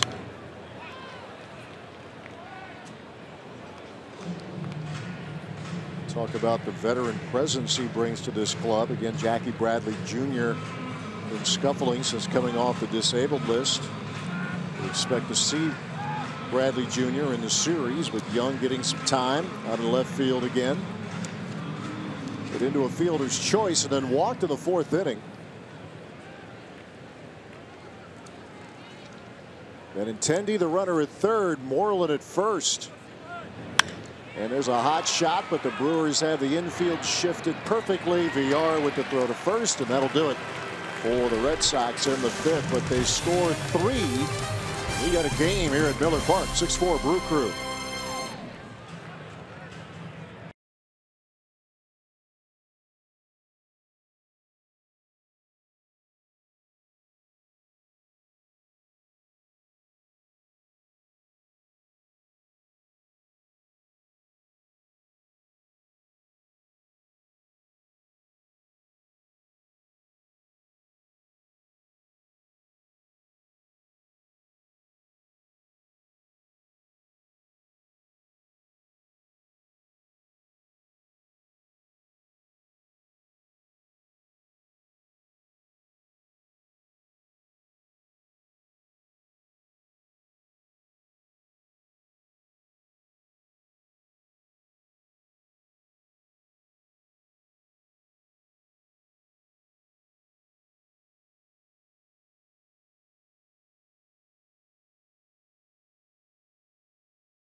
6-4 here in the bottom of the 5th at Miller Park, and our minor league report is on infielder Mauricio Dubon with the Biloxi Shuckers. He was one of the prospects acquired in the trade with the Red Sox along with Travis Shaw and reliever Josh Pennington. So yesterday with Biloxi he went 3 for 5, had a double, scored 2 runs in Jacksonville, and you see his numbers on the season. He's hitting .280 with 9 RBIs, 5 doubles, and 10 walks, and his 16 steals lead the organization. So he's certainly off to a terrific start and a coveted prospect, again, that the Brewers got in that trade with the Red Sox in December.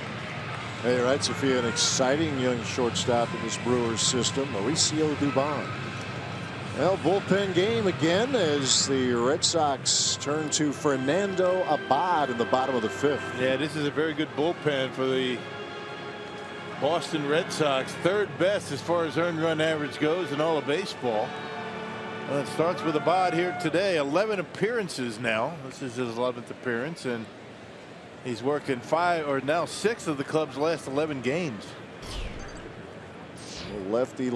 Thames already with a homer off the left-handed starter Drew Pomerantz. He has the 13 homers, 5 now against left-handed pitching. Good night here for the first baseman in progress.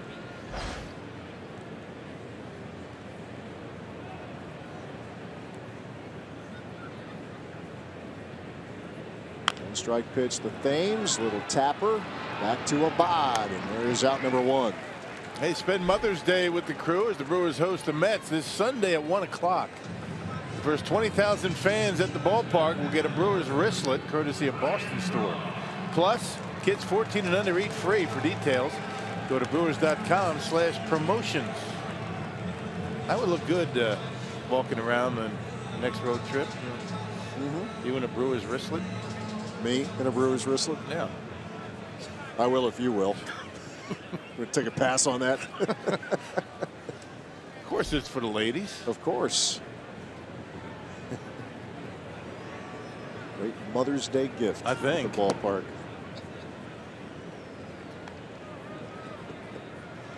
Here's Ryan Braun. A double in the first. Ground ball to 3rd in the 2nd.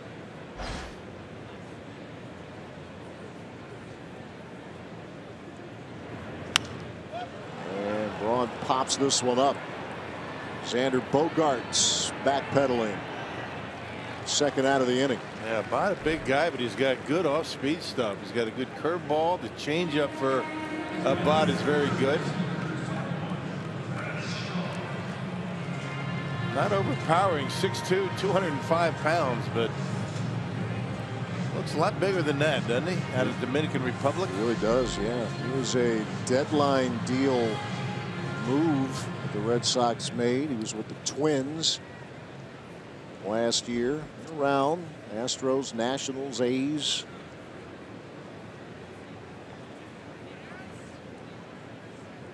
There's been a busy reliever here of late. A lot of work early, but much more here over the last week and a half. And he's retired the first 2 Brewers. A dangerous trio of Thames, Braun, and now Travis Shaw. He's gotten through Thames and Braun. Shaw a run-scoring single in the first.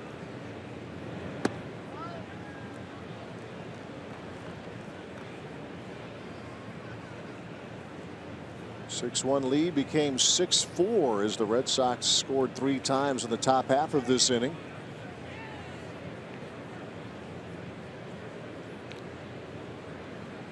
The 1-0.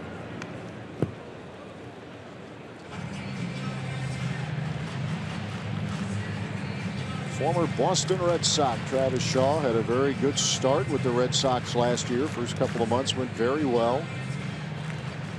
And tailed off as the year moved along.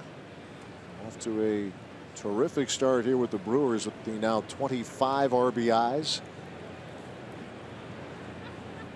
Moves ahead of Eric Thames, who has 24.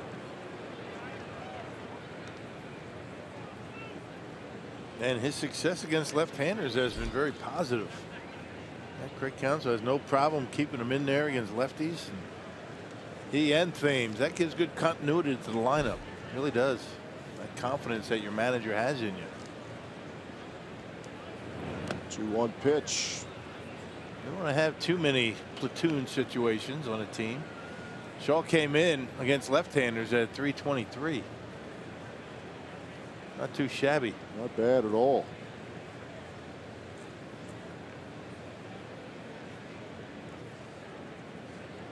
A good jump over the career numbers coming in to this season. Curve is in there for strike 2. Shaw thought that was up. I don't really blame him.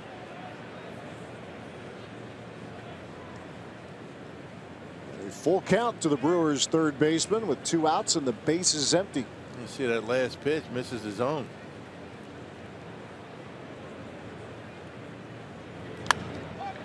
This has popped up. Josh Rutledge in foul territory will have a play. And it was difficult, but he makes it. And the inning is over as Abad retires the Brewers in order. We are 3-5 here at Miller Park. Not easy, but Rutledge gets the job done. 6-4 Brew Crew.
Milwaukee Brewers baseball on Fox Sports Wisconsin is brought to you by Miller Lite, the original light beer.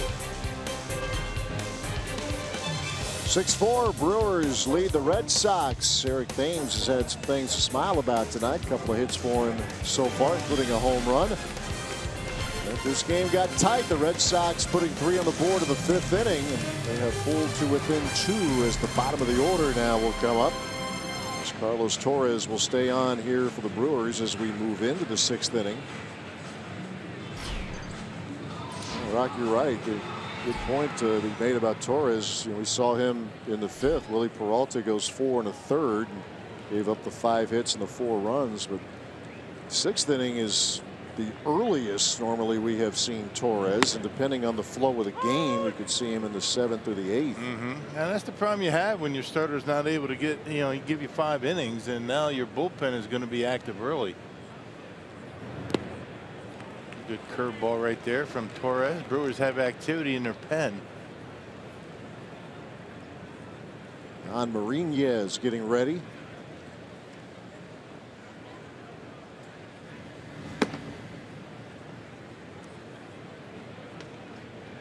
No balls, 2 strikes to the catcher, Sandy Leon.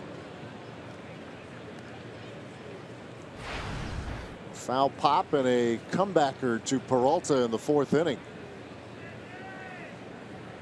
4 home runs, 3 came over the weekend against the Twins.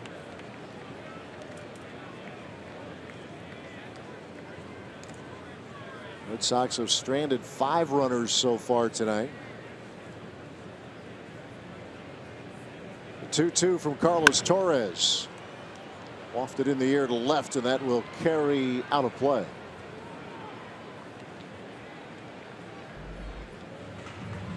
Leon, Rutledge, and the 9 spot in the order here for Boston.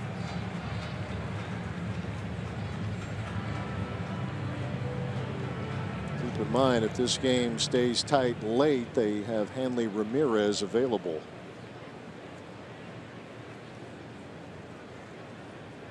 Again, the 2-2.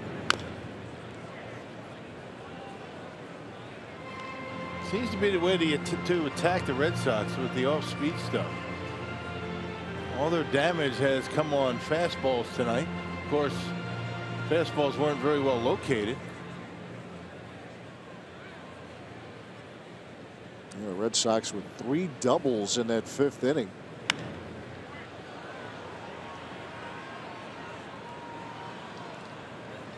Infield hits and 3 doubles, resulting in 3 runs for the Red Sox.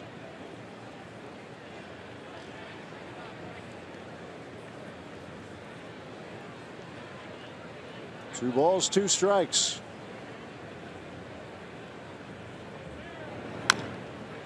Bouncing ball to Eric Thames.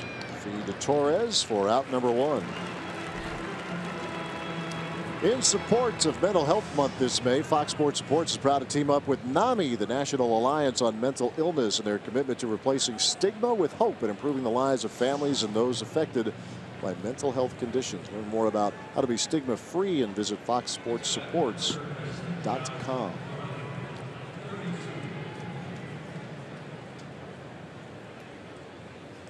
Torres retires Sandy Leon to begin this 6th inning, and now Josh Rutledge at the plate. A strikeout and a ground ball to Travis Shaw. That's been the night at the dish for Rutledge so far.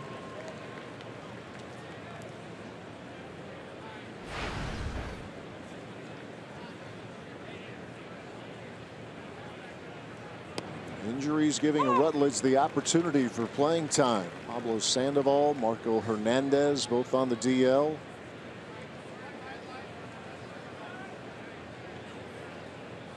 Torres with the 0-2 pitch.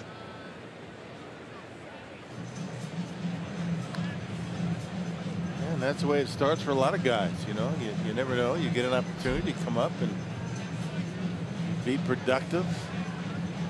He's got 6 hits so far, and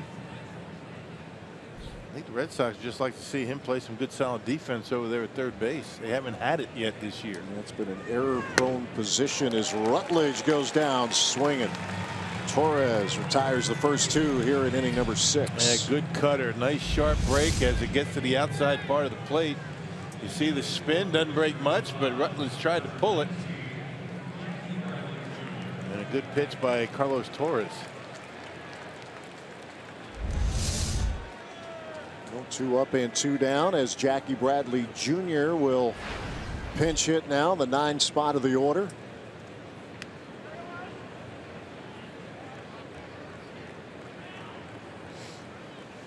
He was an all-star last year. Big year, 26 home runs. Turned in good work in the outfield as well. Hampered by a knee injury that had him on the disabled list early this season, and trying to find that hitting stroke upon his return. And he swings and pops this one up. That's Orlando Arcia on the grass, and it's a 1-2-3 inning. Good work from Torres. Brewers still up 6-4.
First of a 3-game series against the Red Sox.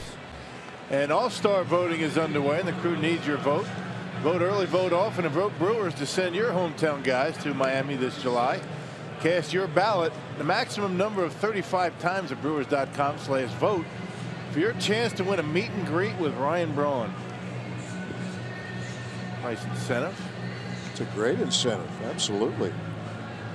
The bullpen game continues now, and here's somebody who has given John Farrell some very good innings. Here is Heath Hembree. Yeah, this bullpen has a .231 earned run average as a group. That's third best in the all of baseball. There's that 1.15 ERA. Big, tall right-hander. 15th appearance.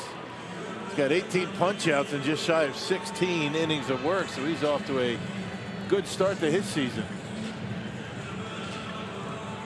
One of those captain obvious keys of the game here: play with the lead and avoid Kimbrel when you get to the ninth. See if the Brewers up 2 can get to Hembree here, as Domingo Santana, Manny Pena, and Keon Broxton will come to the plate against the 28-year-old Hembree. Originally a draft pick of the Giants back in 2010, a 5th rounder. Santana, a swing and a miss.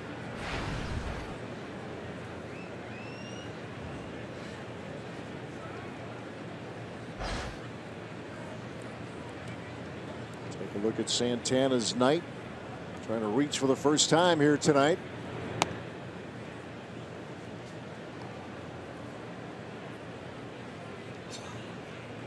Five of those 6 runs for Milwaukee came in the first inning.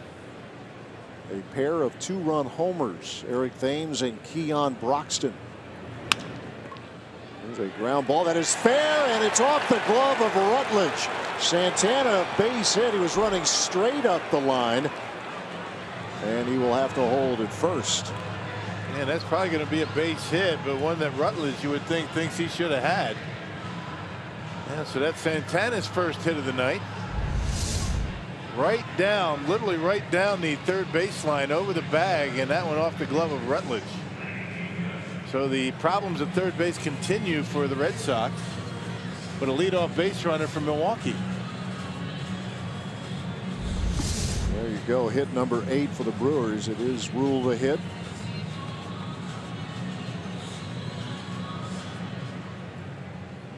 And we'll see if the Brewers can get to Hembree here in inning number 6. Manny Pena get into a fielder's choice in the first and grounded to short in the third. And there's a fly ball hit back into deep left field. Chris Young going back at the wall to make the catch. Yeah, just got it down on the end enough to keep it in the ballpark. Just didn't have that sound to it.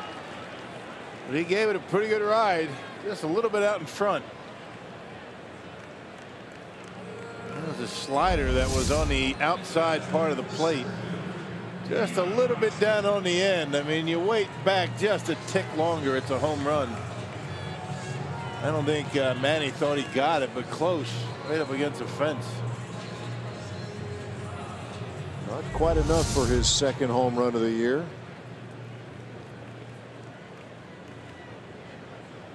Here's Keon Broxton. He hit his third homer of the year in the first inning.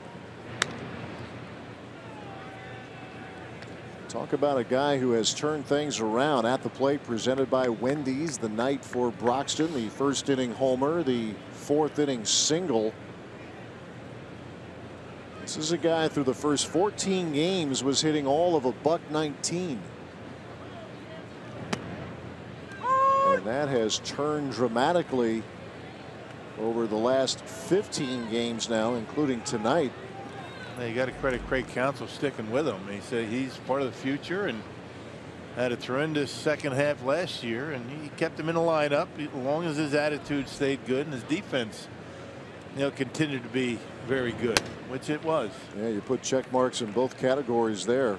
And he grinded it out early batting practice. Coming to the ballpark early, looking at video, and now starting to reap the benefits of that. Batting average up to 250. Doesn't sound like much, but where he started. Oh yeah, he was really scuffling, but hitting .356 now over his last 15 games, and he takes one to the back. 95 miles an hour.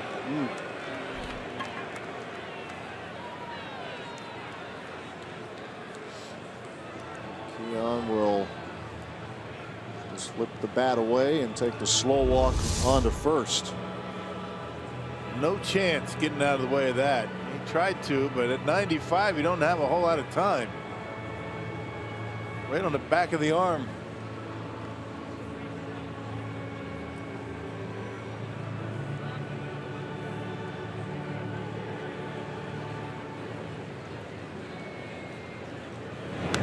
It hurts every time you see it. It does. It doesn't get any better. The Brewers with runners at first and second with one out. This one he's going to field. There's Santana at second. And Orlando Arcia run scoring single his last trip.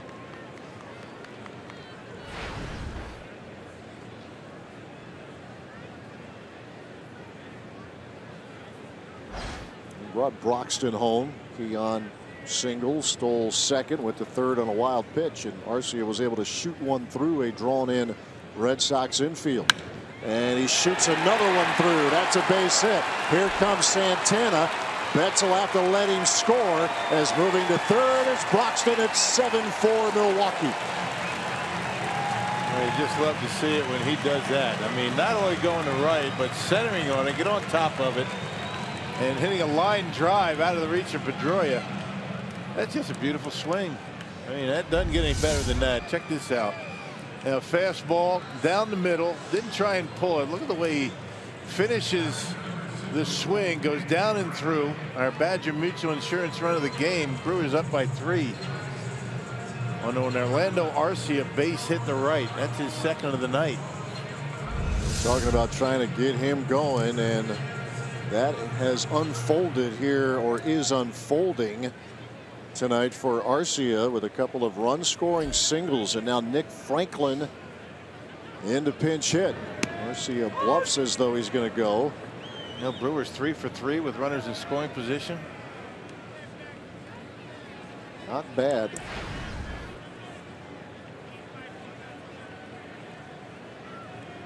So they manufacture a run here in the 6th.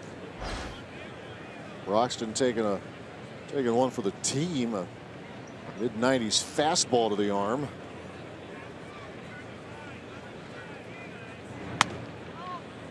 Well, Franklin had a good night in Pittsburgh, a 3-hit night during that weekend series. Got some work out in left field while Ryan Braun was getting back to health.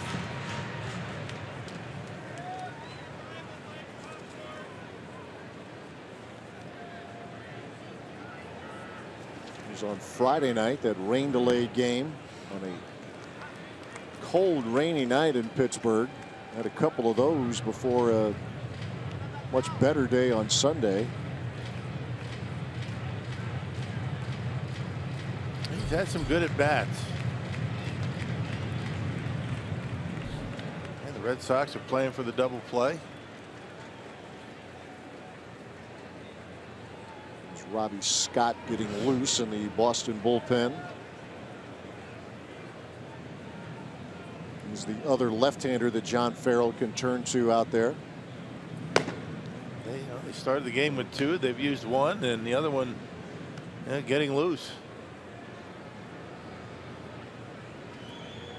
2 balls, 1 strike to Nick Franklin. And Arcia is running this time. Franklin turns one down the line. That's extra bases. Broxton's in.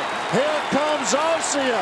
He will score as Nick Franklin with a 2-run double in the 6th. Well, he had to count in his favor. That was about as crazy of a base running effort by a player that you're going to see. I mean, Arcia took off early. Hembree never stopped him, and look at Nick Franklin, a breaking pitch. It just kind of spun up there, and he rips it down the lot. Look at this. He doesn't know where the baseball is. Instead of looking at Ed Cedar, he's turning around looking, and finally knows where the baseball is, and he scores easily. Ed Cedar was beside himself when Arcia was at second base trying to get him to go. Well, John Farrell on his way to the mound as the Brewers padding that lead as they get to Heath Hembree here in the 6th, and his stay is a short one. Now 9-4 Brew Crew over the Red Sox.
Sixth inning, still just one out. Orlando Arcia involved with a run scoring single, or Jimmy John's delivery of the game. Nick Franklin with his 2-run double off Heath Hembree.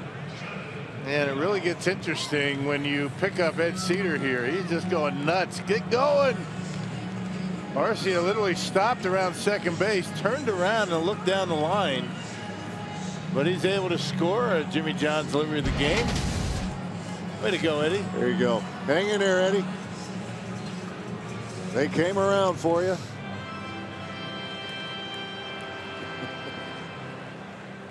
And now Robbie Scott's out of the bullpen for Boston. And another guy having a really good start to his season. Not a big strikeout guy, but look at the earned run average, 129 in his 14th game here tonight. One of the guys the Red Sox folks were talking about. Chance to visit with a couple guys here before the game tonight. Story and perseverance as Scott was undrafted. He's out of Florida State University. He's actually pitching independent ball. Signed a deal with the Red Sox back in 2011. Made his big league debut last year. Appeared in 7 games. 0-1 pitch to VR, back up the middle. Bogarts behind the bag, and he will not have a play. Infield single for VR. Franklin to third. And Brewers now 5 for 5 with runners in scoring position. Not bad. No. And now you got the big hitters coming up. Rolls one up the middle. Good base running. You can see Franklin turning around looking at the baseball and saying, instead of looking at Ed Cedar, look at Eddie. He's pointing. Stay there.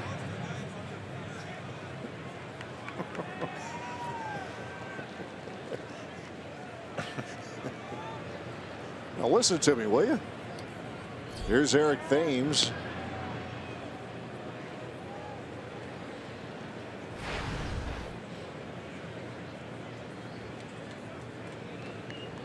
Anybody wondering if anything was wrong with Eric Thames, you can quit wondering. Homered on Sunday, a 3-hit game against the Pirates. A couple of hits, including a big fly here tonight.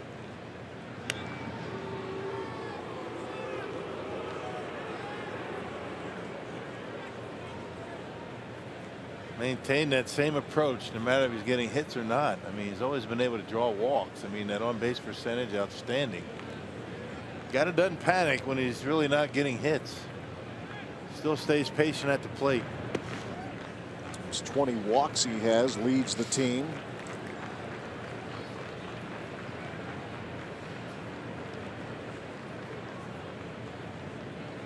Facing a lefty who does not throw hard. But that delivery can be tough. Yes, sir.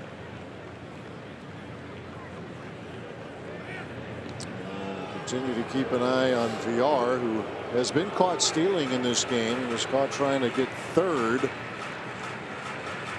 Here's with Ryan Braun at the plate. He's back in the second inning.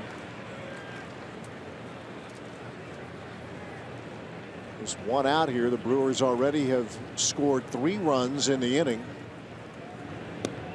The curveball is in there to even the count. Yep, right at the bottom of the zone.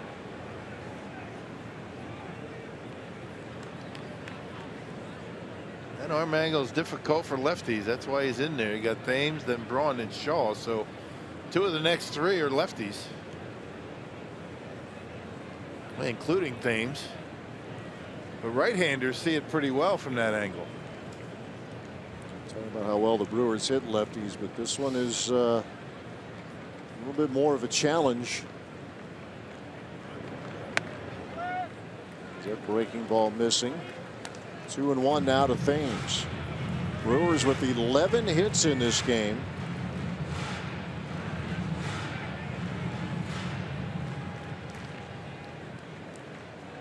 Pirates pitching and the weather kept the bats pretty quiet on Friday and Saturday night. Started to break through on Sunday afternoon. Thames continues to not chase. Go after pitches out of the zone. That has been the biggest area of improvement, they say, about Eric from the first time around in the big leagues with the Mariners and Blue Jays, and then after 3 years in Korea, just don't see him chase a lot. Naturally, that happens. A full count. Yeah, a little bit on the inside corner, and Thames with the big hack.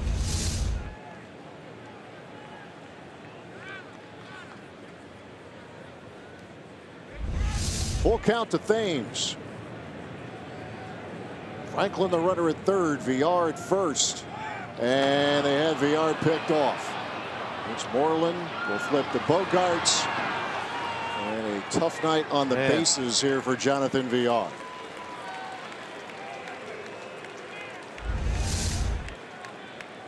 One to 3 to 6. Yep, taking off on the 3-2 pitch and just a little bit too early. Just got to clean up those base running mistakes. I mean, you run yourself right out of innings. I know the Brewers have 3 in, but it could be a lot more. Now they've got 2 outs.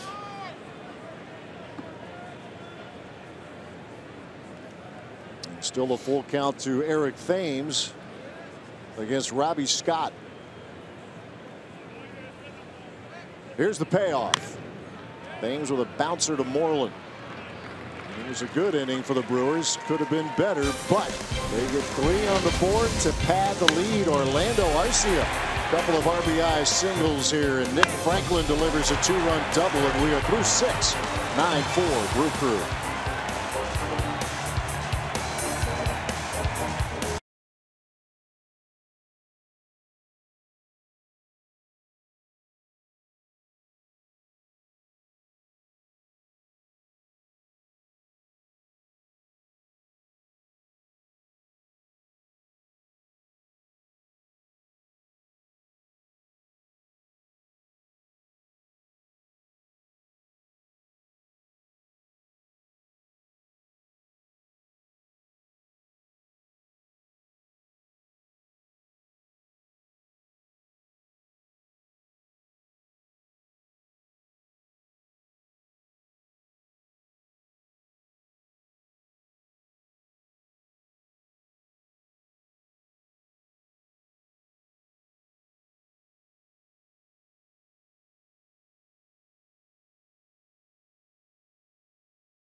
4 as we head to the 7th. And the big story in baseball today, Mets starter Matt Harvey returned from his 3-game suspension after being suspended Saturday for not showing up to the ballpark. He first apologized to his teammates in the clubhouse and then offered this public apology. I'm extremely embarrassed by my actions. I apologize to my teammates, to the Mets organization, to the Wilpons, to, all the way down, in every way that they could look at this situation, and it's completely my fault. And there's only one thing I can do, and that's apologize. And it will be 9 days between his last start, and Matt Harvey will return to the rotation right here at Miller Park on Friday night when they open up the series against the Mets. All right, Sophia, thank you very much. Well, he owned it, and as you heard the comments there, and he will be on the mound on Friday night. He's really good. Yeah. It's drama that Terry Collins and that Mets ball club doesn't need, but they're trying to move on from the latest chapter in all my Mets soap opera going on over there. Yeah, and you could tell that he was sincere. I mean, it's not something that he read. I mean, it's great from right from the heart, and he was embarrassed by the whole thing, it seemed like. Well, fierce competitor, no question about that. Mookie Betts leading off, and speaking of fierce competitors, he's 3 for 3, and he'll face Jacob Barnes here in the 7th. Yeah, better his last time out on Sunday against the Pirates. Pitched an inning, no runs. He walked a batter, struck out a batter. Walks Mookie Betts as they still can't get him out. 3 for 3 with a walk from the right fielder. And part of the lineup for the Red Sox that have done all the damage. For the Brewers, on the other hand, the bottom of the Brewers order has been the wrecking crew tonight. 5 hits, 6 RBIs. Home run from Broxton, a couple of RBIs from Arcia, and then Nick Franklin pinch hitting. 2-run double. Here is Dustin Pedroia. He had a run scoring double in the 5th. That was an inning where the Red Sox got back into the game with 3 runs, 3 doubles in that inning.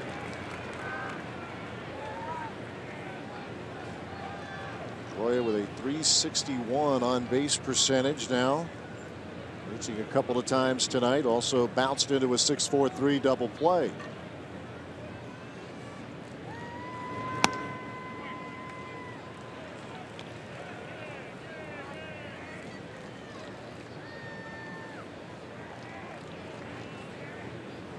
Jacob Barnes went through a bumpy stretch after such a terrific start, but showing signs that he's getting some things turned back around. See how he handles the 7th inning after issuing a leadoff walk. That's the way this game is. I mean, the first 10 appearances, he could not. I mean, they couldn't touch him. He was striking guys out. The cut fastball, slider, whatever you want to call it, was just unhittable. Yeah, the hitters were aware of that. He's throwing hard, and all of a sudden he just lost it a little bit. That's the thing about baseball. It's an everyday thing, and you never have it figured out, ever. Barnes ready with a 1-2 pitch to Pedroia. Sails up and away. That velocity is the same, a 98 on that last fastball, and well, it comes down to the cutter and his ability to throw it for strikes and good locations.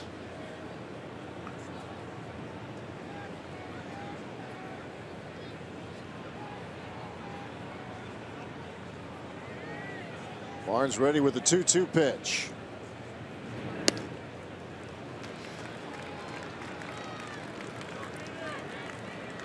Xander Bogaerts on deck, followed by Andrew Benintendi. Not much in the way of soft spots in this Red Sox order right now. And you can't make it easy on them by walking guys.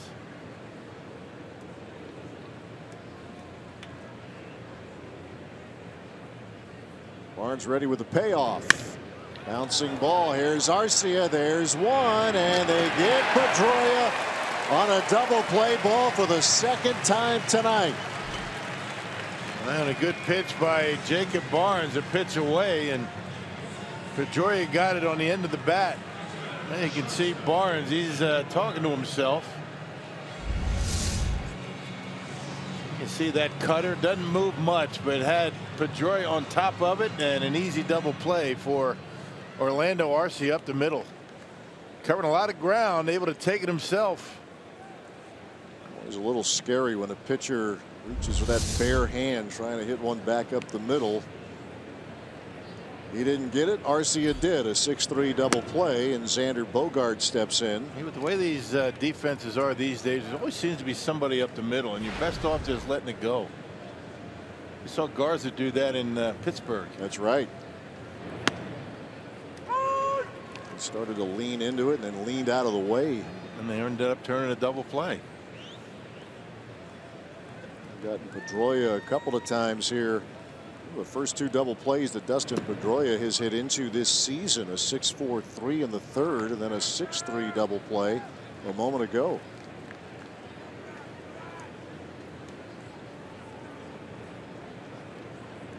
One of the best around for a while, Dustin Pedroia. 2 balls, 1 strike to Bogaerts. He's one of those Jim Gantner guys, you know. He just gets the most out of his ability. He's tough as nails. He'll do anything to try and get an edge on you, and has gotten every inch out of the ability that he was given just by sheer determination. MVP in this league.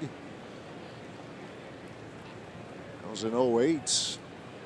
Big league debut in 2006. Been around a while.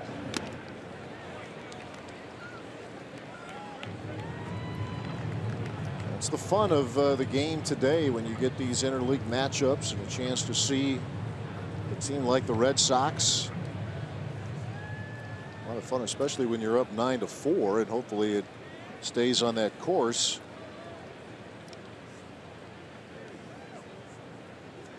Two balls, 2 strikes. And Bogaerts gets into one. Left center field. Long run Broxton. That'll bang off the wall. Xander Bogaerts turns second. He'll hold there. A 2-out double. First hit of the night for Xander Bogaerts. Yeah, that cutter, you know, down the middle of the plate. Check it out. It's more of a slider than a cutter. Right down the middle of the plate, and he's able to hammer it off the wall out there in left center. Once again, fortunate that he didn't get under it a little bit. That would have been a home run. That hit extends the streak now for Bogaerts. Sits safely in 12 straight. Red Sox now with 7 hits in the game.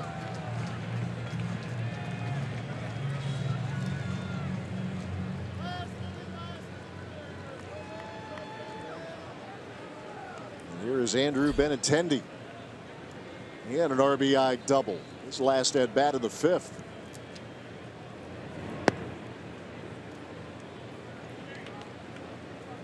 The way the Red Sox hit at Target Field, it's way too early to feel comfortable, even with this 5-run lead.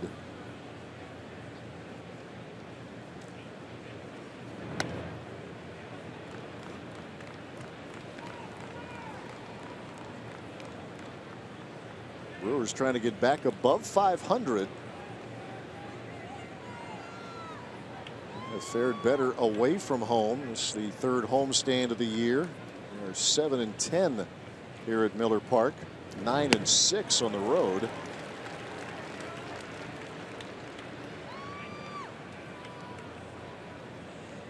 Six-game stand here as the Mets come to town this weekend.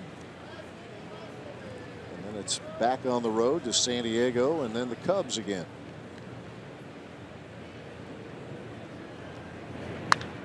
Benintendi with a liner. Boy, heads up down there in the front row. Yeah, there's no way you can get out of the way of that. Everybody all right? Ooh.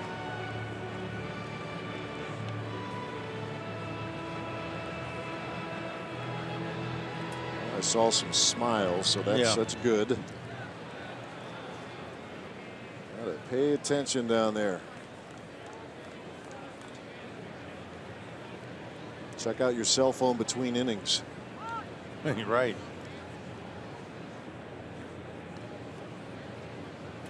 Two balls, 2 strikes to the young star Andrew Benintendi. 22-year-old, the former Arkansas Razorback.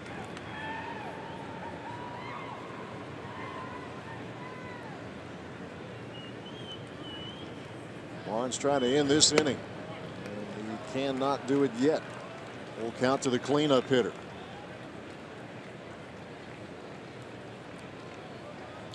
He's 21 RBIs, leads the Red Sox.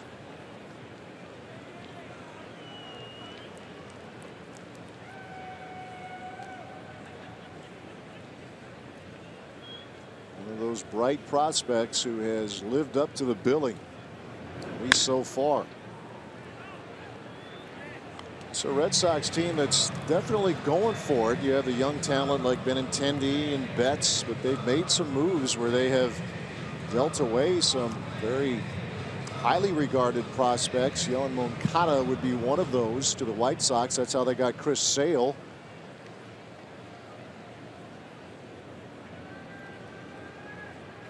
Trying to get back to that World Series where they won it most recently in 2013. Got knocked out in the divisional round against the Indians last fall. Payoff pitch. And that is cracked into right center field, a base hit. Bogarts rounds third. It's now a 9-5 game. And that kid can swing it. Yeah, he's for real. Yeah, that pitch up in the zone and fastball. And he's able to, hit it hard into center field. And so with 2 outs, double single, and the Red Sox back on the board. Goes back to what we were talking his last trip. Benintendi, his ability to come through with the 2-out run scoring hit. And he's done that twice tonight. Here's Mitch Moreland.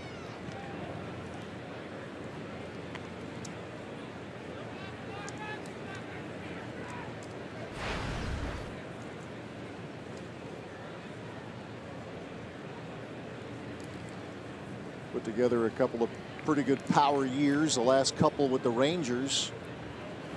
22 bombs last year, 23 the year before. He's been chasing that high fastball all night. Dangerous to do it. If he's looking for it, he might hit one out of here, but that pitch that's just a little bit out of the strike zone, up in the zone, has been effective against him tonight. Goes downstairs, and chasing it is Moreland. 0-2.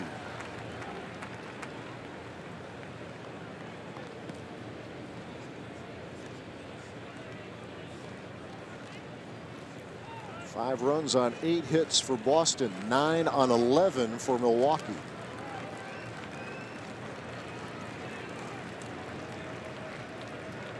Benintendi, the runner at first. Barnes ready with the 0-2 pitch.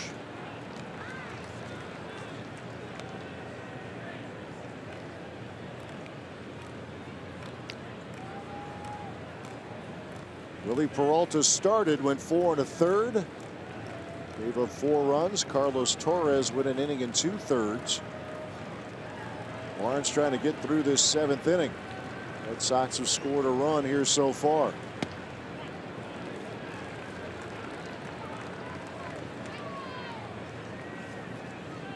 Just can't seem to get a feel for that cut fastball. He threw a good one for strike 2.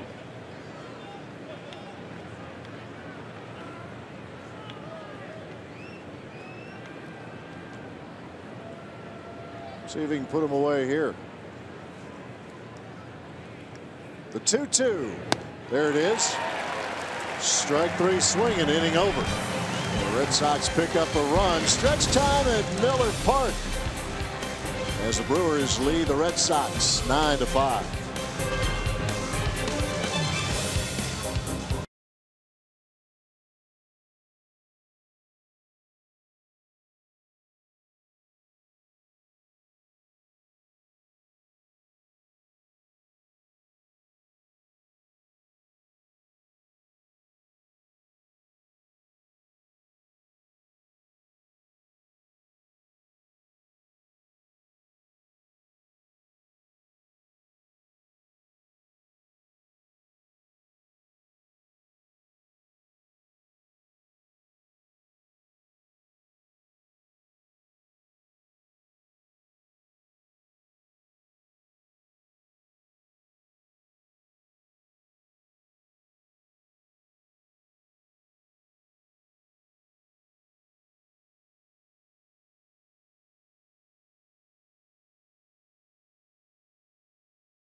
lead for the Crew. And in our game break tonight, we go out to Baltimore for a look at the game between the Nationals and the Orioles. The Nationals had a 4-1 lead thanks to Adam Lynn's 3-run home run.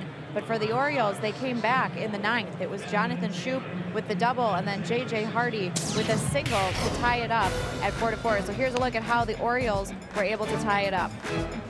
Again, that was Shoup, make it 4-3, and then J.J. Hardy would come up and make it 4-4. So that game now is in the bottom of the 10th. They are still even at 4.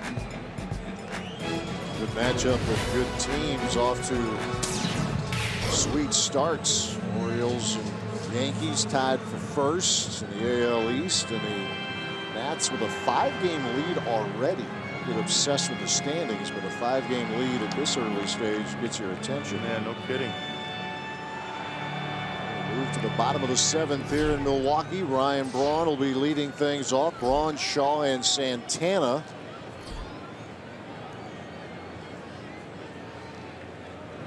And Braun going after the first pitch. A fly ball hit back into center field, but room out there for Benintendi, out number 1. They got it down on the handle just a little bit. You see the numbers for Taylor. 8th appearance at .279. 10 strikeouts and just shy of 10 innings of work, but he has walked 6, so control issues have been there for him so far this year. Look at that opening day roster making the jump from AA. That was as far as he got in the system last year, from high A to AA, and made the opening day roster. Skipped over AAA, and he's actually been up and down. They just called him up from their Pawtucket AAA farm club. 3rd different time he's been right. back and forth, up right? and down, yeah. Already. A non-roster invitee to spring training. 24-year-old out of Montgomery, Alabama. A ball strike to Travis Shaw. Run scoring single from Shaw, part of a 5-run first inning for the Crew.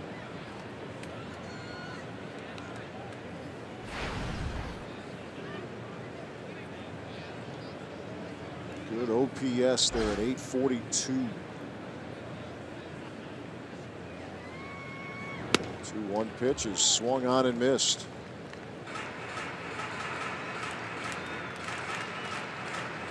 An 11-hit night for Milwaukee. The Brewers, has been mentioning their numbers with runners in scoring position, and as a result of that, they have stranded just 2 runners here so far in the game.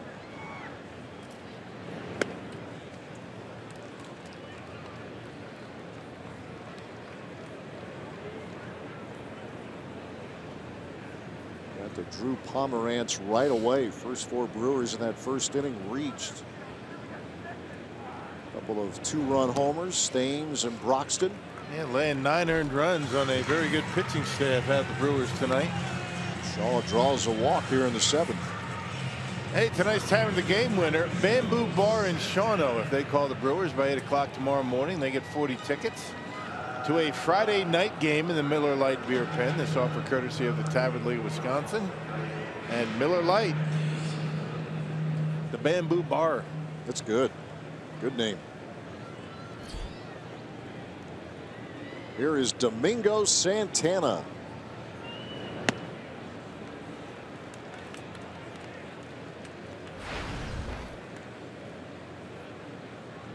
He got things started with that single in the 6th inning. A 3-run inning for Milwaukee. Ground ball down the line at 3rd. Josh Rutledge could not field. And that's sent into center field. That's a base hit in front of Benintendi, as Shaw will move to 2nd. And the Brewers have something going in the 7th.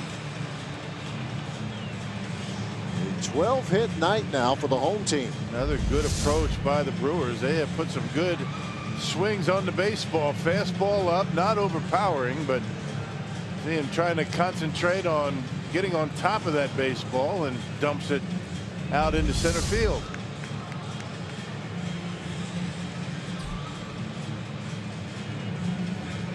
Another chance for the Brewers to get to this Red Sox bullpen, which has been very good this season. They put it to Heath Hembry in the 6th. Here's Manny Pena. He sent one to the warning track. Out at left field. His last time up in the 6th.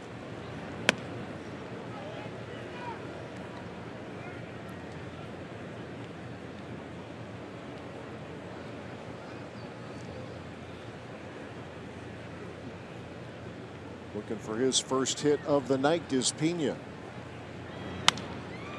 And this is popped up. Mitch Moreland in foul territory. And there are 2 men out.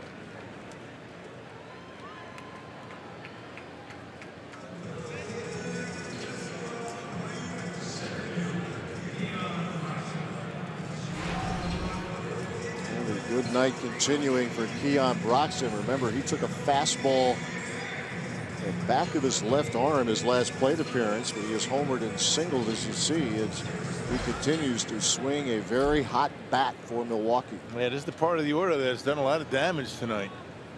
7 through 9. 5 hits from that group, 2 from Broxton.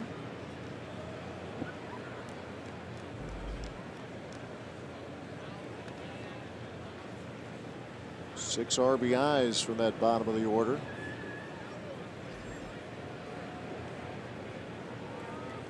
One 1-0 the count to Broxton. Shaw at second, Santana the runner at first. Slider evens the count.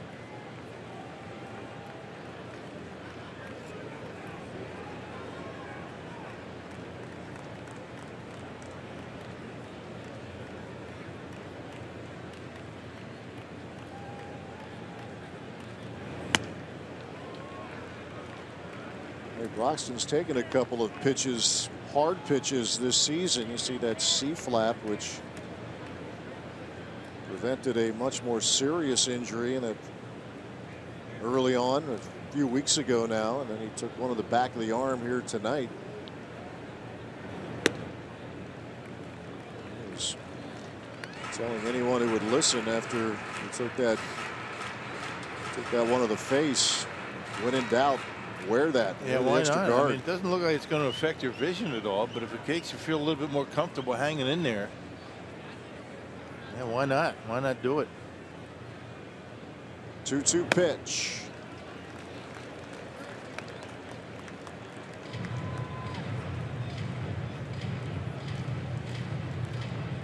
Ben Taylor, the 5th pitcher tonight. Fernando Abad, Heath Hemry, Robbie Scott. And now Ben Taylor, 24-year-old out of the University of South Alabama. Broxton again goes the other way. That's a fair ball. In to score is Shaw. Here comes Santana. He is in. Broxton to third with a triple. Oh, what a night for Keon Broxton. Boy, that's just a beautiful swing. I mean,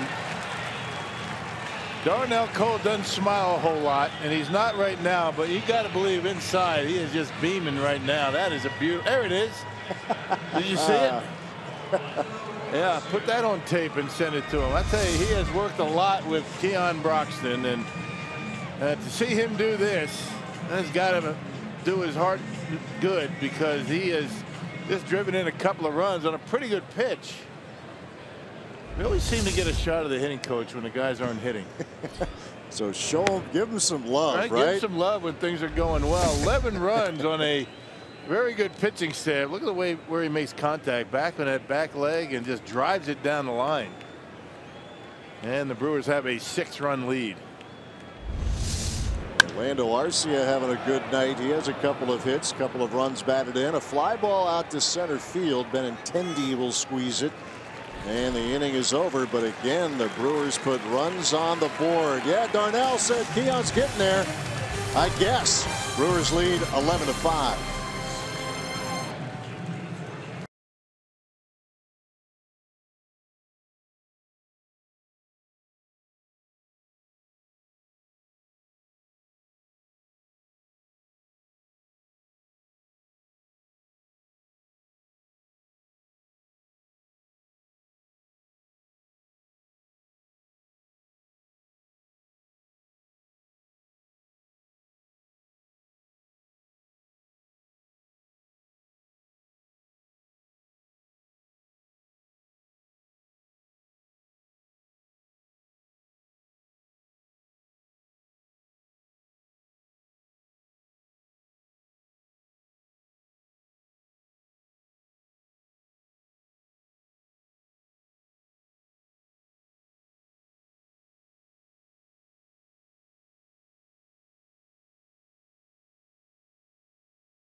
night in progress for the Brewers. They lead the Red Sox 11-5.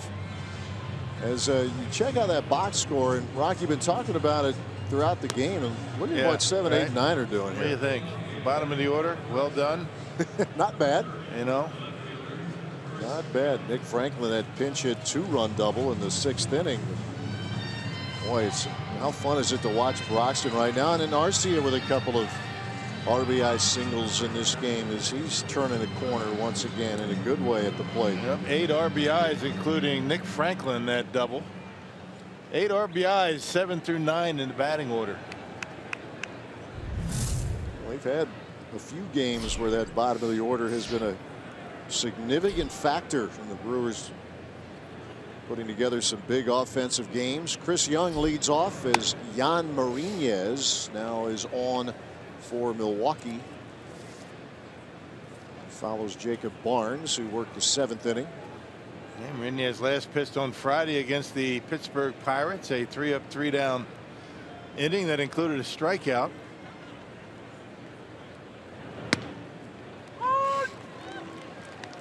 Delivers a strike to Young. Young, Leone, and Rutledge 6, 7, and 8 for the Red Sox.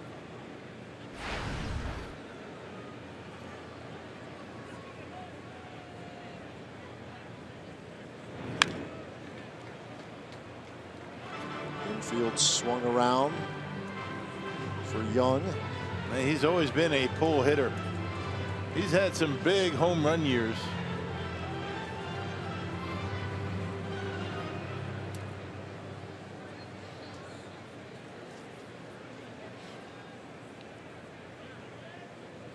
Including his all-star year in 2010 when he had 27 home runs for the Diamondbacks. A swing and a miss here, and that's how the 8th begins for Yan Marinez. Yeah, good slider. That's been the pitch, you know, tonight against the Red Sox. And that's exactly where you want it with 2 strikes. Yep, and Chris Young tried to pull it.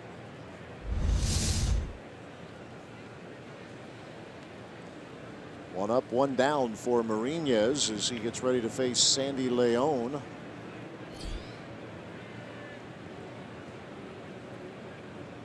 Three years with the Nationals before coming over to Boston in 2015.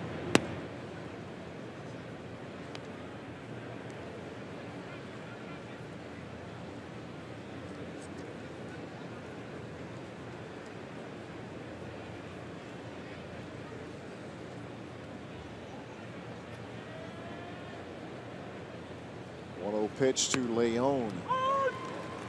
Interesting watching segment on MLB Network. You mentioned the shift for Young, and they have Arcia shaded toward the bag at second. We've seen such a significant jump going back probably 4 or 5 years now on the number of shifting, the amount of shifting we've seen. It is starting to level a little bit. You can only double the shift year to year for so long, and it's starting to level off. This is more of a shade here. It's not a full Ted Williams shift, as they would call it, if you have 3 infielders on one side of the bag. Yeah, it doesn't count as a shift, but right? Yeah, it is. Yeah, it's a shade with where Arcia is positioned.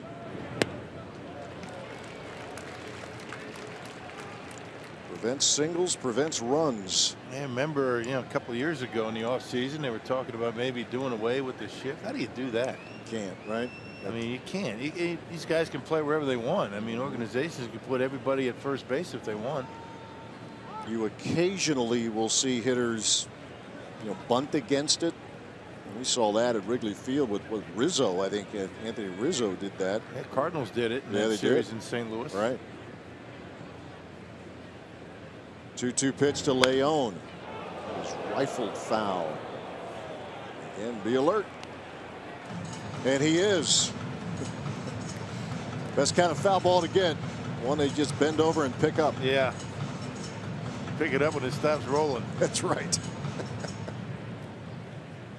Wasn't that how Bob Uecker said he caught knuckleball pitchers? Yeah, right. Yeah. It's the best way. That's right. Wait for it to stop rolling. 2-2.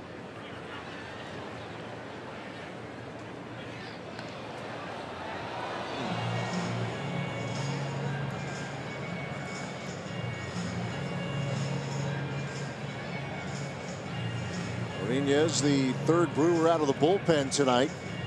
Carlos Torres followed Willie Peralta. Peralta went 4 1/3. Torres, Barnes, and now Martinez. Loading up one more time for the 2-2 to Sandy Leon. And again, this will carry out of play. Giving chase with Shaw.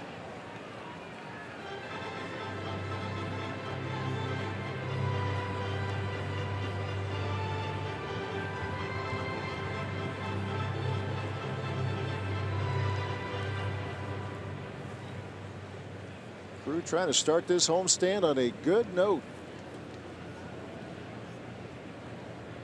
And just keep in mind, if you think this one's in the bag, I mean, on Sunday, the Red Sox put up a 10 spot in the 9th inning. Yes, sir.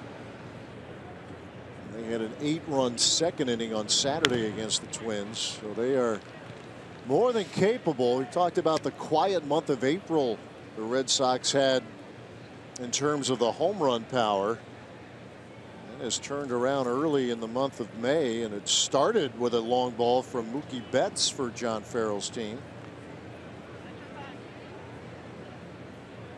Still haven't gotten Betts out tonight. 3 hits and a walk.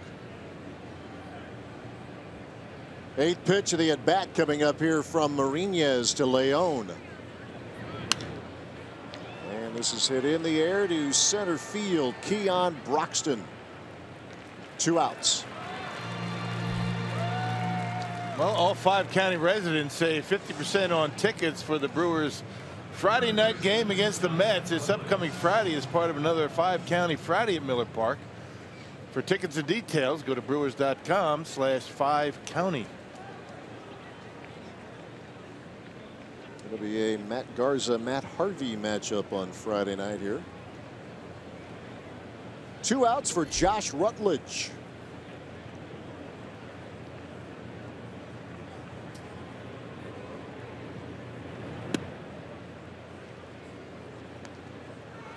Martinez trying to get himself a nice clean inning in the 8th inning.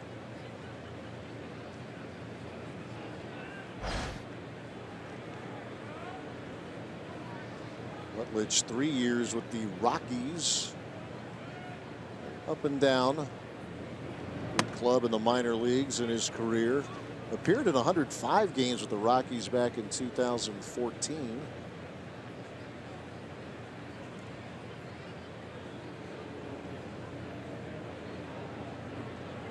Two balls, no strikes.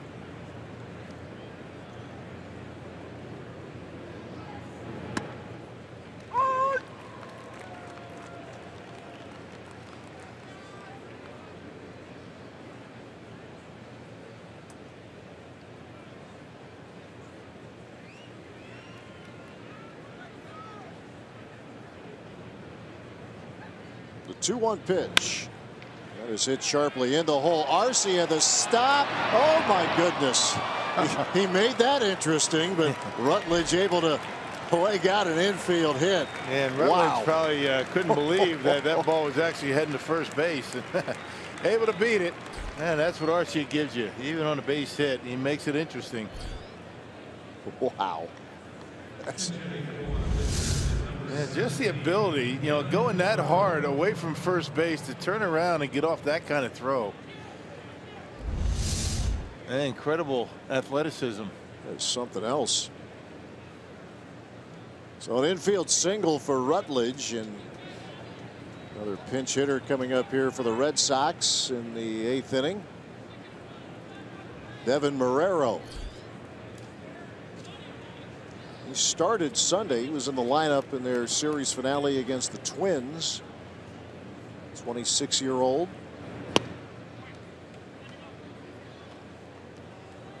It's a first-round pick 5 years ago. College ball at Arizona State.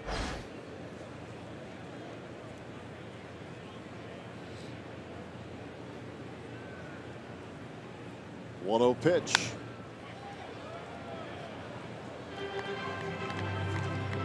The shuffling the Red Sox have had to do with their variety of injuries.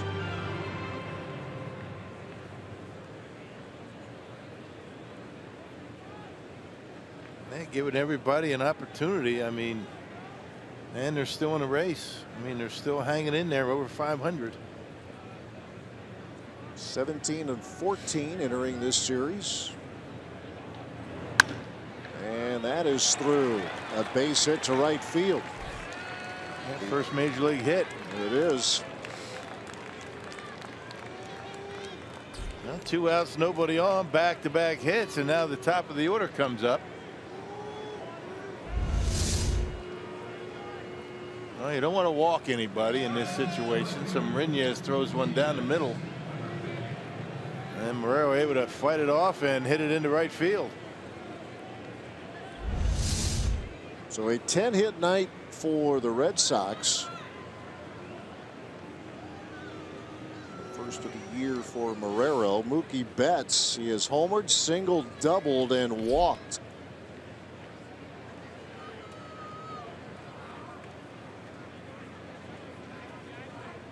So a threat here for Boston in the 8th. Their big inning so far was the 5th when they scored 3.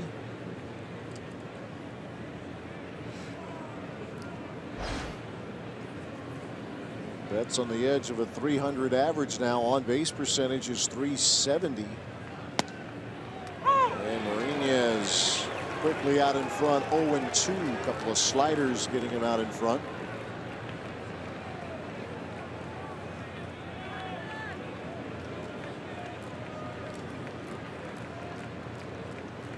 Now trying to put him away. The 0-2. Missed with one upstairs.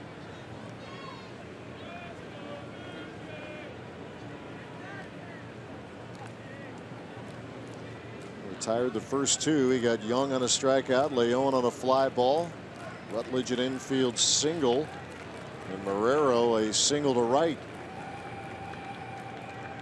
The 1-2 to Mookie Betts, missed away.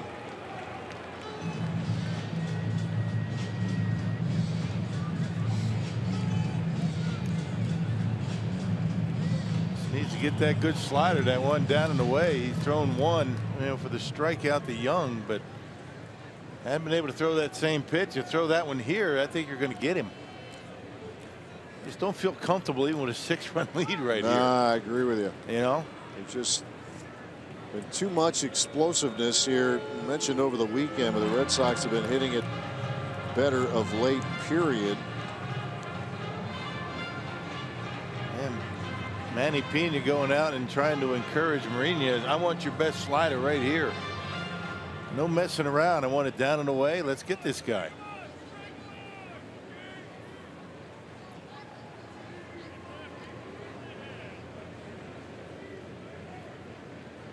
Martinez ready with the 2-2 pitch to Mookie Betts. That bounces up there. Good block by Pena.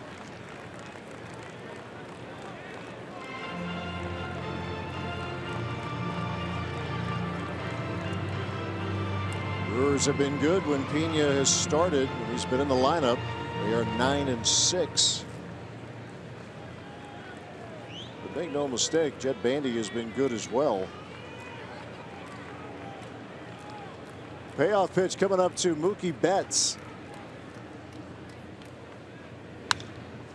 And this is sent out of play. Man, what with the fastball? Didn't want to risk throwing a slider off the plate because these guys don't chase too much. And worth reminding, they are the toughest team to strike out. Well, they punched out 6 times tonight.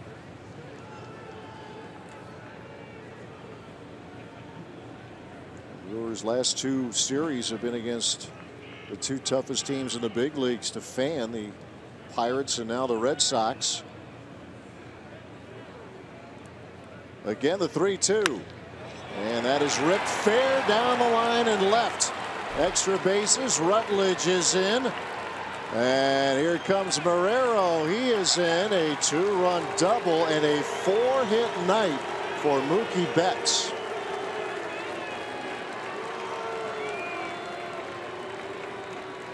My goodness. Yeah, I mean, he was down in the count 0-2. You see that fastball in.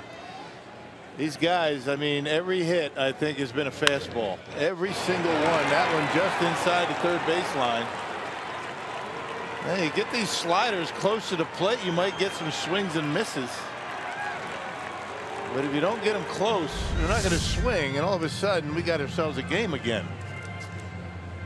Yeah, it gets dangerous as they creep within 4. Pitching coach Derek Johnson with a visit. Remember, Hanley Ramirez is still available for John Farrell as Corey Knebel now begins to warm up.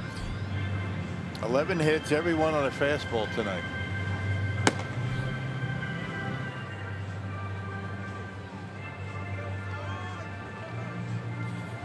But the thing about the Red Sox is, you know, you don't throw the sliders or the breaking pitches for strikes. You're not going to swing at them. Right. You know, a lot of guys do. A lot of teams do. They're aggressive. But in Mourinho's case, he just hasn't been able to get the slider close enough for the swing and miss with 2 strikes. And now Dustin Pedroia at the plate. There's an RBI double going for him. He's also grounded into a couple of double plays. 2 outs here with Betts the runner at second. 2 outs, nobody on, and the Red Sox able to play the couple.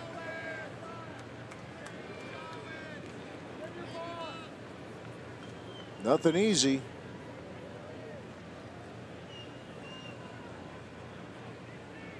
Now Mourinho's has to deal with Dustin Pedroia. He's doubled and walked tonight, in addition to the pair of double plays that he's grounded into. And not even close.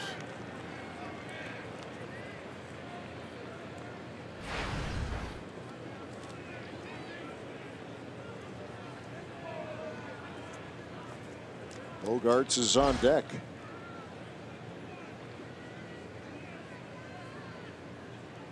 Two balls, no strikes to Pedroia. Foul tip into the mid of Pena.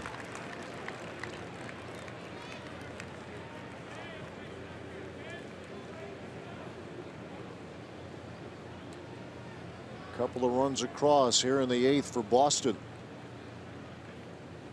Brewers just not quite able to put them away completely.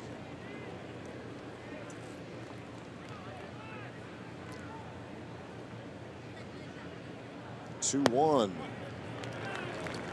Wow. Now this will be his last hitter. Yep. Corey Knebel is getting loose. He's been throwing. He's ready. I would imagine Craig Counsell would have preferred not to even had to get him up today.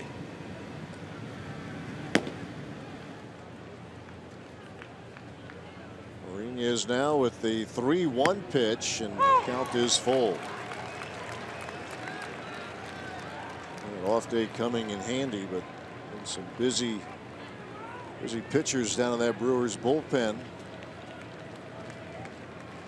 And that last strike a gift. Nothing in the box.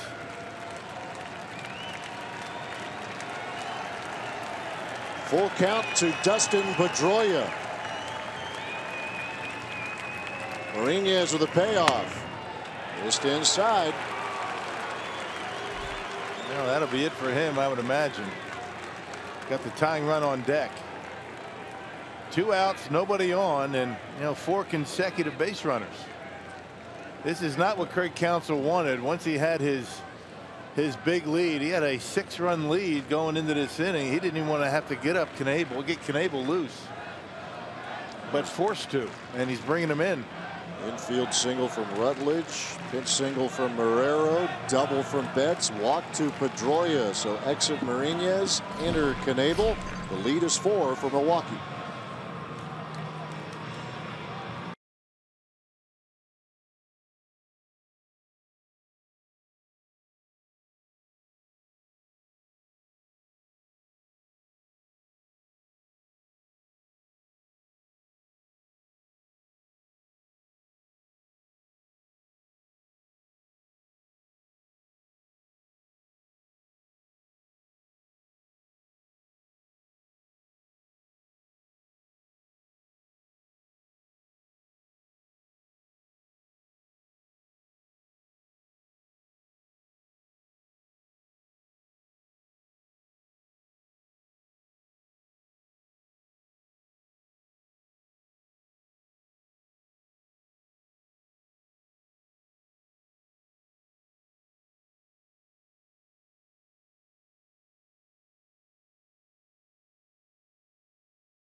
11-7, the Brewers lead Boston.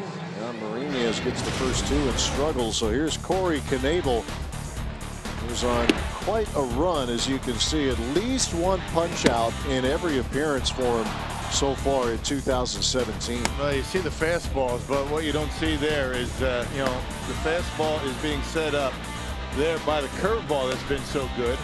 He's been able to throw that for strikes, making his fastball very difficult to get on top of when he gets it up in his zone. You can see his numbers. Outstanding work for Knebel. 18th appearance and a 110 earned run average. Outstanding for Knebel. Has not allowed a home run. 25 punch outs in 16 and a third. Just 148 against him. So he's trying to stop this before it becomes even more of a mess. The Brewers led 11-5 here going into this 8th inning, and you see what Knebel has been doing lately, and thank goodness for the off day yesterday. Rock, this is to your point there. You're thinking you really didn't want to get him up. You could avoid it today. You don't want to have him even get loose, let alone get him in the game. And you know, you have a 6-run lead in the 8th. Right here he is. And he has to face Xander Bogaerts with Mookie Betts, the runner at second. Dustin Pedroia, who worked Martinez for a walk. He's the runner at first.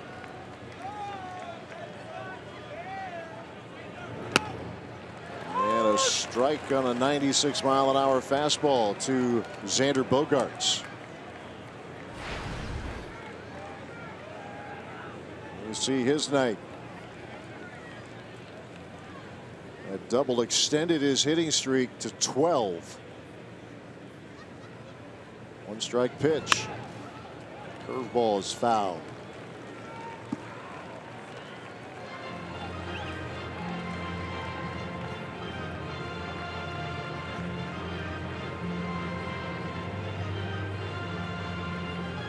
Benintendi is on deck.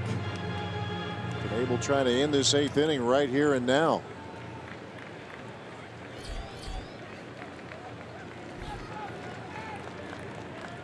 Two strikes and nothing to the Red Sox shortstop. Here it comes. Swing and a miss. 98. Knebel rears back with a blow-by fastball. Another punch out. What's new for Corey Knebel? 4-run lead for the Brew Crew.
The bottom of the 8th inning turns out to be a slugfest, so why not bring this guy in? 11-7 right now. The Brewers lead the Red Sox in interleague play. I'm Craig Kashan getting set for Brewers Live post-game show presented by Ascension. Ken Broxton, a night to remember tonight. Over a week span, he's gone 2 games where he's been a hit away from the cycle. And we'll talk to hopefully Keon Broxton after the ball game. We'll put Sophia Minute to work on that. Big question, guys, is for Tim O'Driscoll, the official scorer. Who do you give this win to tonight if the Brewers do indeed hang on? Because Willie didn't go the full 5 innings in this one. Yeah, there you go. There's the dilemma. Well, Torres, right? Inning and 2/3. Yeah. I mean, he gave up a hit, a walk. He did allow a Willie Peralta run to score, but I guess he would be the likely choice at this point.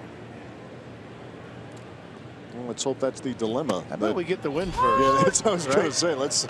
Yeah, it'd be a good dilemma to have. Jesus Aguilar leading things off, and man, did he have himself a road trip. Coming through with some big hits, including his first 2 big league home runs.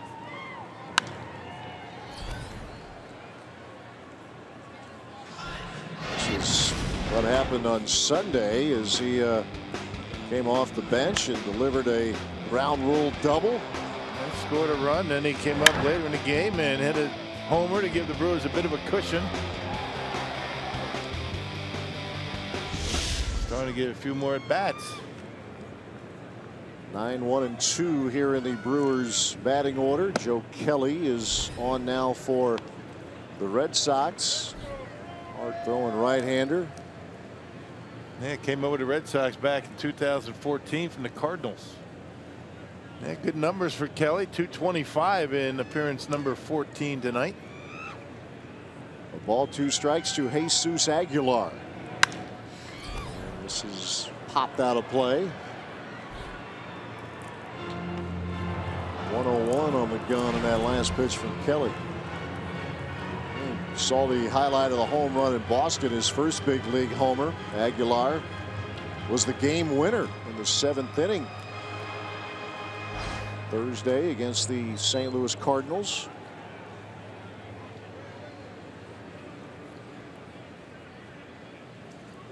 Very encouraging and important trip for Aguilar. And this is back up the middle. Pedroia the stop, and that's a big time play by the veteran second baseman, out number 1. Yeah, he has not committed an error yet this year. That's how good he's been. I mean, he's always up there in Gold Glove contention, and just a good player. Gets a good jump on it. Not the fastest guy out there. Doesn't have the greatest arm, but he always seems to be able to make the play.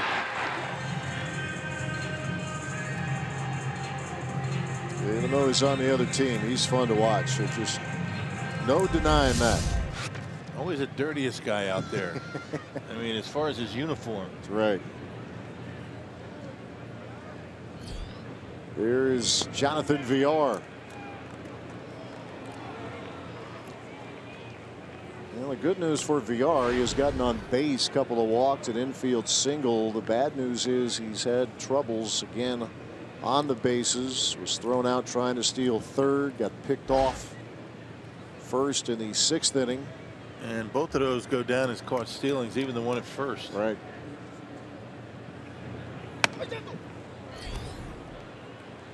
'98 and up and in.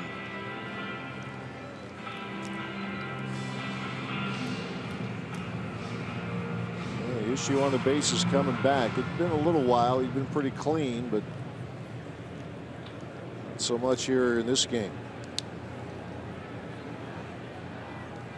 Kelly with a 1-1 pitch.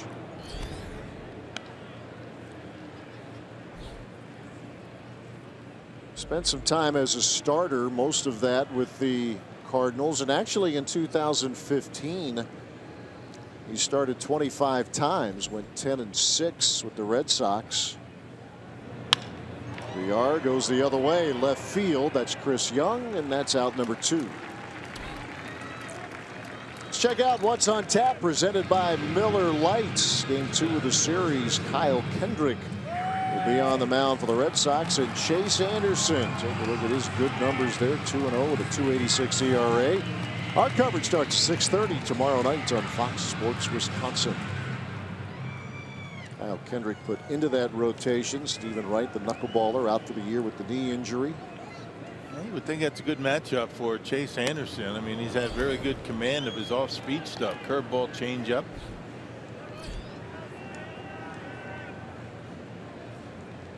looking for win number 3 tomorrow. All about location for Chase. Eric Thames homered and singled. Homer a 2-run blast in the first inning, and that's a broken bat bloop out to Pedroia out on the grass, and it's a 1-2-3 inning for Joe Kelly. Move to the ninth. Brewers looking to close it out, up 11-7.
Big bats out early here tonight. Brewers baseball on Fox Sports Wisconsin, presented by Potawatomi Hotel and Casino. Let the games begin. Came out early, you see, with that 5-run first, 3-run sixth, home run power, a 13-hit night, and now the Brewers looking to finish this one off, as Andrew Benintendi will lead things off here for the Red Sox. Austin with 2 runs in the 8th off Jan Marinez, and now Oliver Drake is on and try to finish it here for the Crew. Yeah, he's been good. I mean, his time with the Brewers has been very good. Those are his numbers between here and Baltimore. And you like the split-fingered fastball against this lineup. Just got to get it down in the zone. As Rock said, you saw the combined numbers, but as a Brewer, Drake's ERA is 1.59 with 10 appearances. He has really been a good addition to this bullpen, to put it mildly. It's Benintendi, Moreland, and Chris Young here for the Red Sox at the top of the 9th. A win puts the Brewers above 500 again.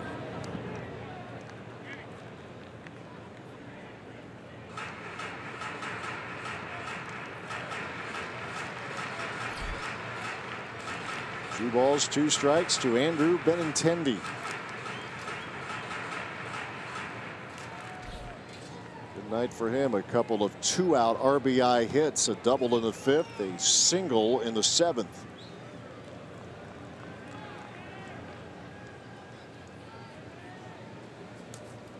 Jesus Aguilar stays in the game, and he plays first in place of Eric Thames.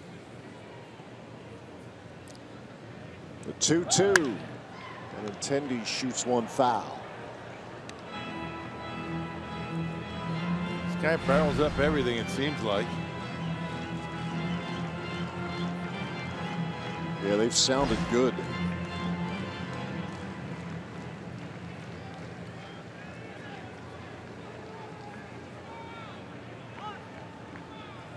I mentioned he was called up in August, 1st-round pick 2 years ago. Very good first impression with the big club last year, and John Farrell now has him in the cleanup spot in the Boston order, and Benintendi delivers his third hit of the night. So we begin the ninth inning. Yeah, a split-fingered fastball. It stayed up.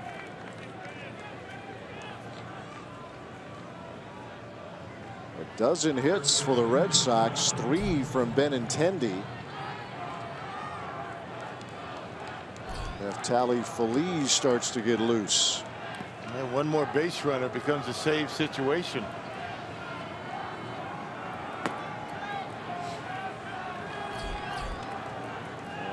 Mitch Moreland will be at the plate.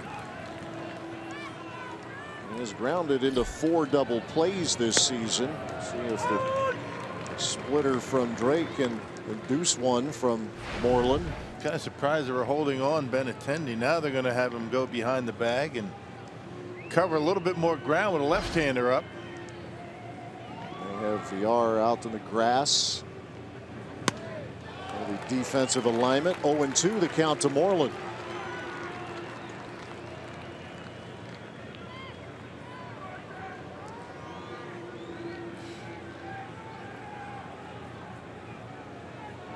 See VR out there in the grass. Yep, straight away in the outfield, to pull in the infield. 2-strike pitch. Red Sox have stranded 8 runners in the game.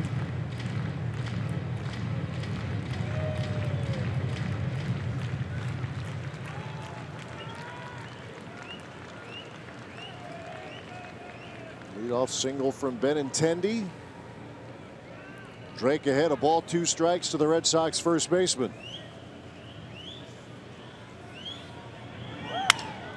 And there's a little one hopper, and there is one. Garcia to throw to first, not in time to Aguilar. Close. That was a funny hop, and that was a good adjustment by Orlando Arcia to put it in the glove. A little jam shot, and had some interesting English on it. And watch the way this ball bounces when it gets to Arcia. Boom.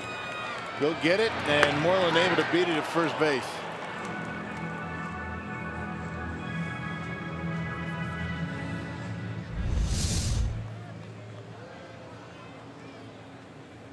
One out and one on in the ninth. Arcia able to retire Benintendi. Chris Young takes a strike from Oliver Drake.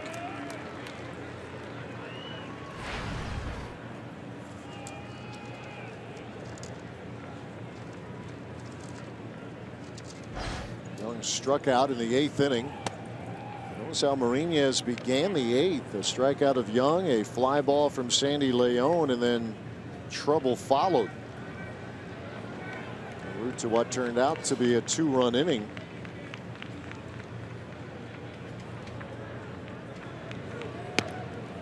And that's strike 2 to Young.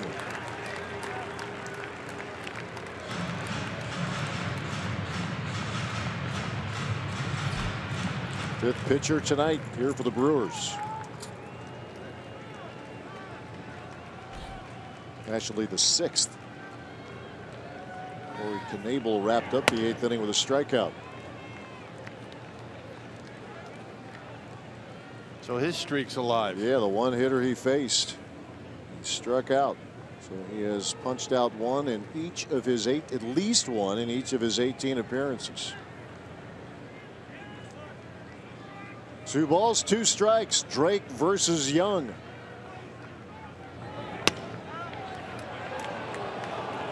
Just missed.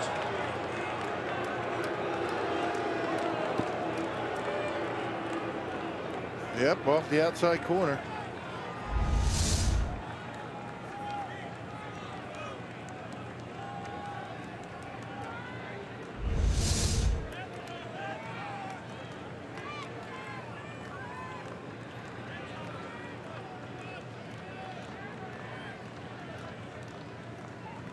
Three-two pitch. Struck him out. Second out of the inning and the first punch out for Drake. Yeah, pretty close to the same spot, the one he took right before that. Stay with the fastball. A little bit off the edge. Let's see where it's at. Yeah, good pitch. And Chris Young swings right through it, right underneath. Brewers pitchers have now recorded 9 strikeouts against the hardest team to strike out in the big leagues. Boston down to its final out. As Drake gets ready to face Sandy Leon, and that's a strike to the catcher.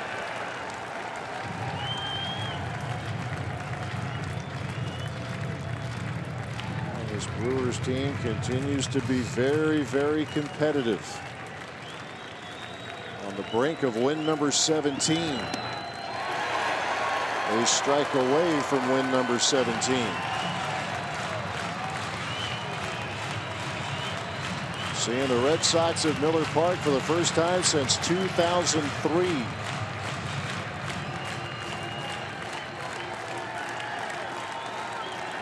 $22,000 plus at the ballpark tonight.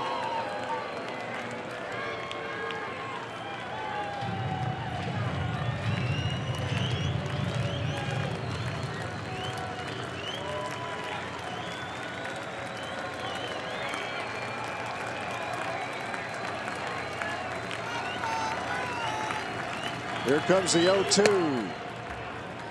Fastball high.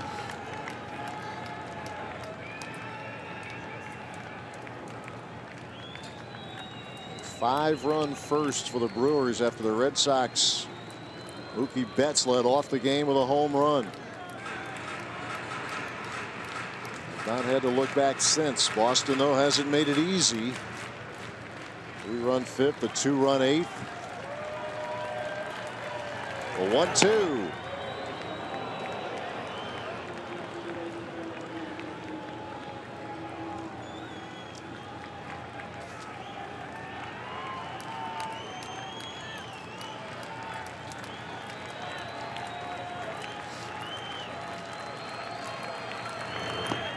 Pitch swung on and missed. Leon strikes out.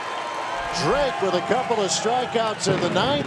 And the Brewers begin the homestand with a 4-run win. Big night for Keon Broxton. Big night for the bottom of the order for the Milwaukee Brewers as they improve their record of 17-16. Yeah, 8 RBIs, 7, 8, and 9 in the batting order. Good job by those guys, and what a good way to start, this homestand.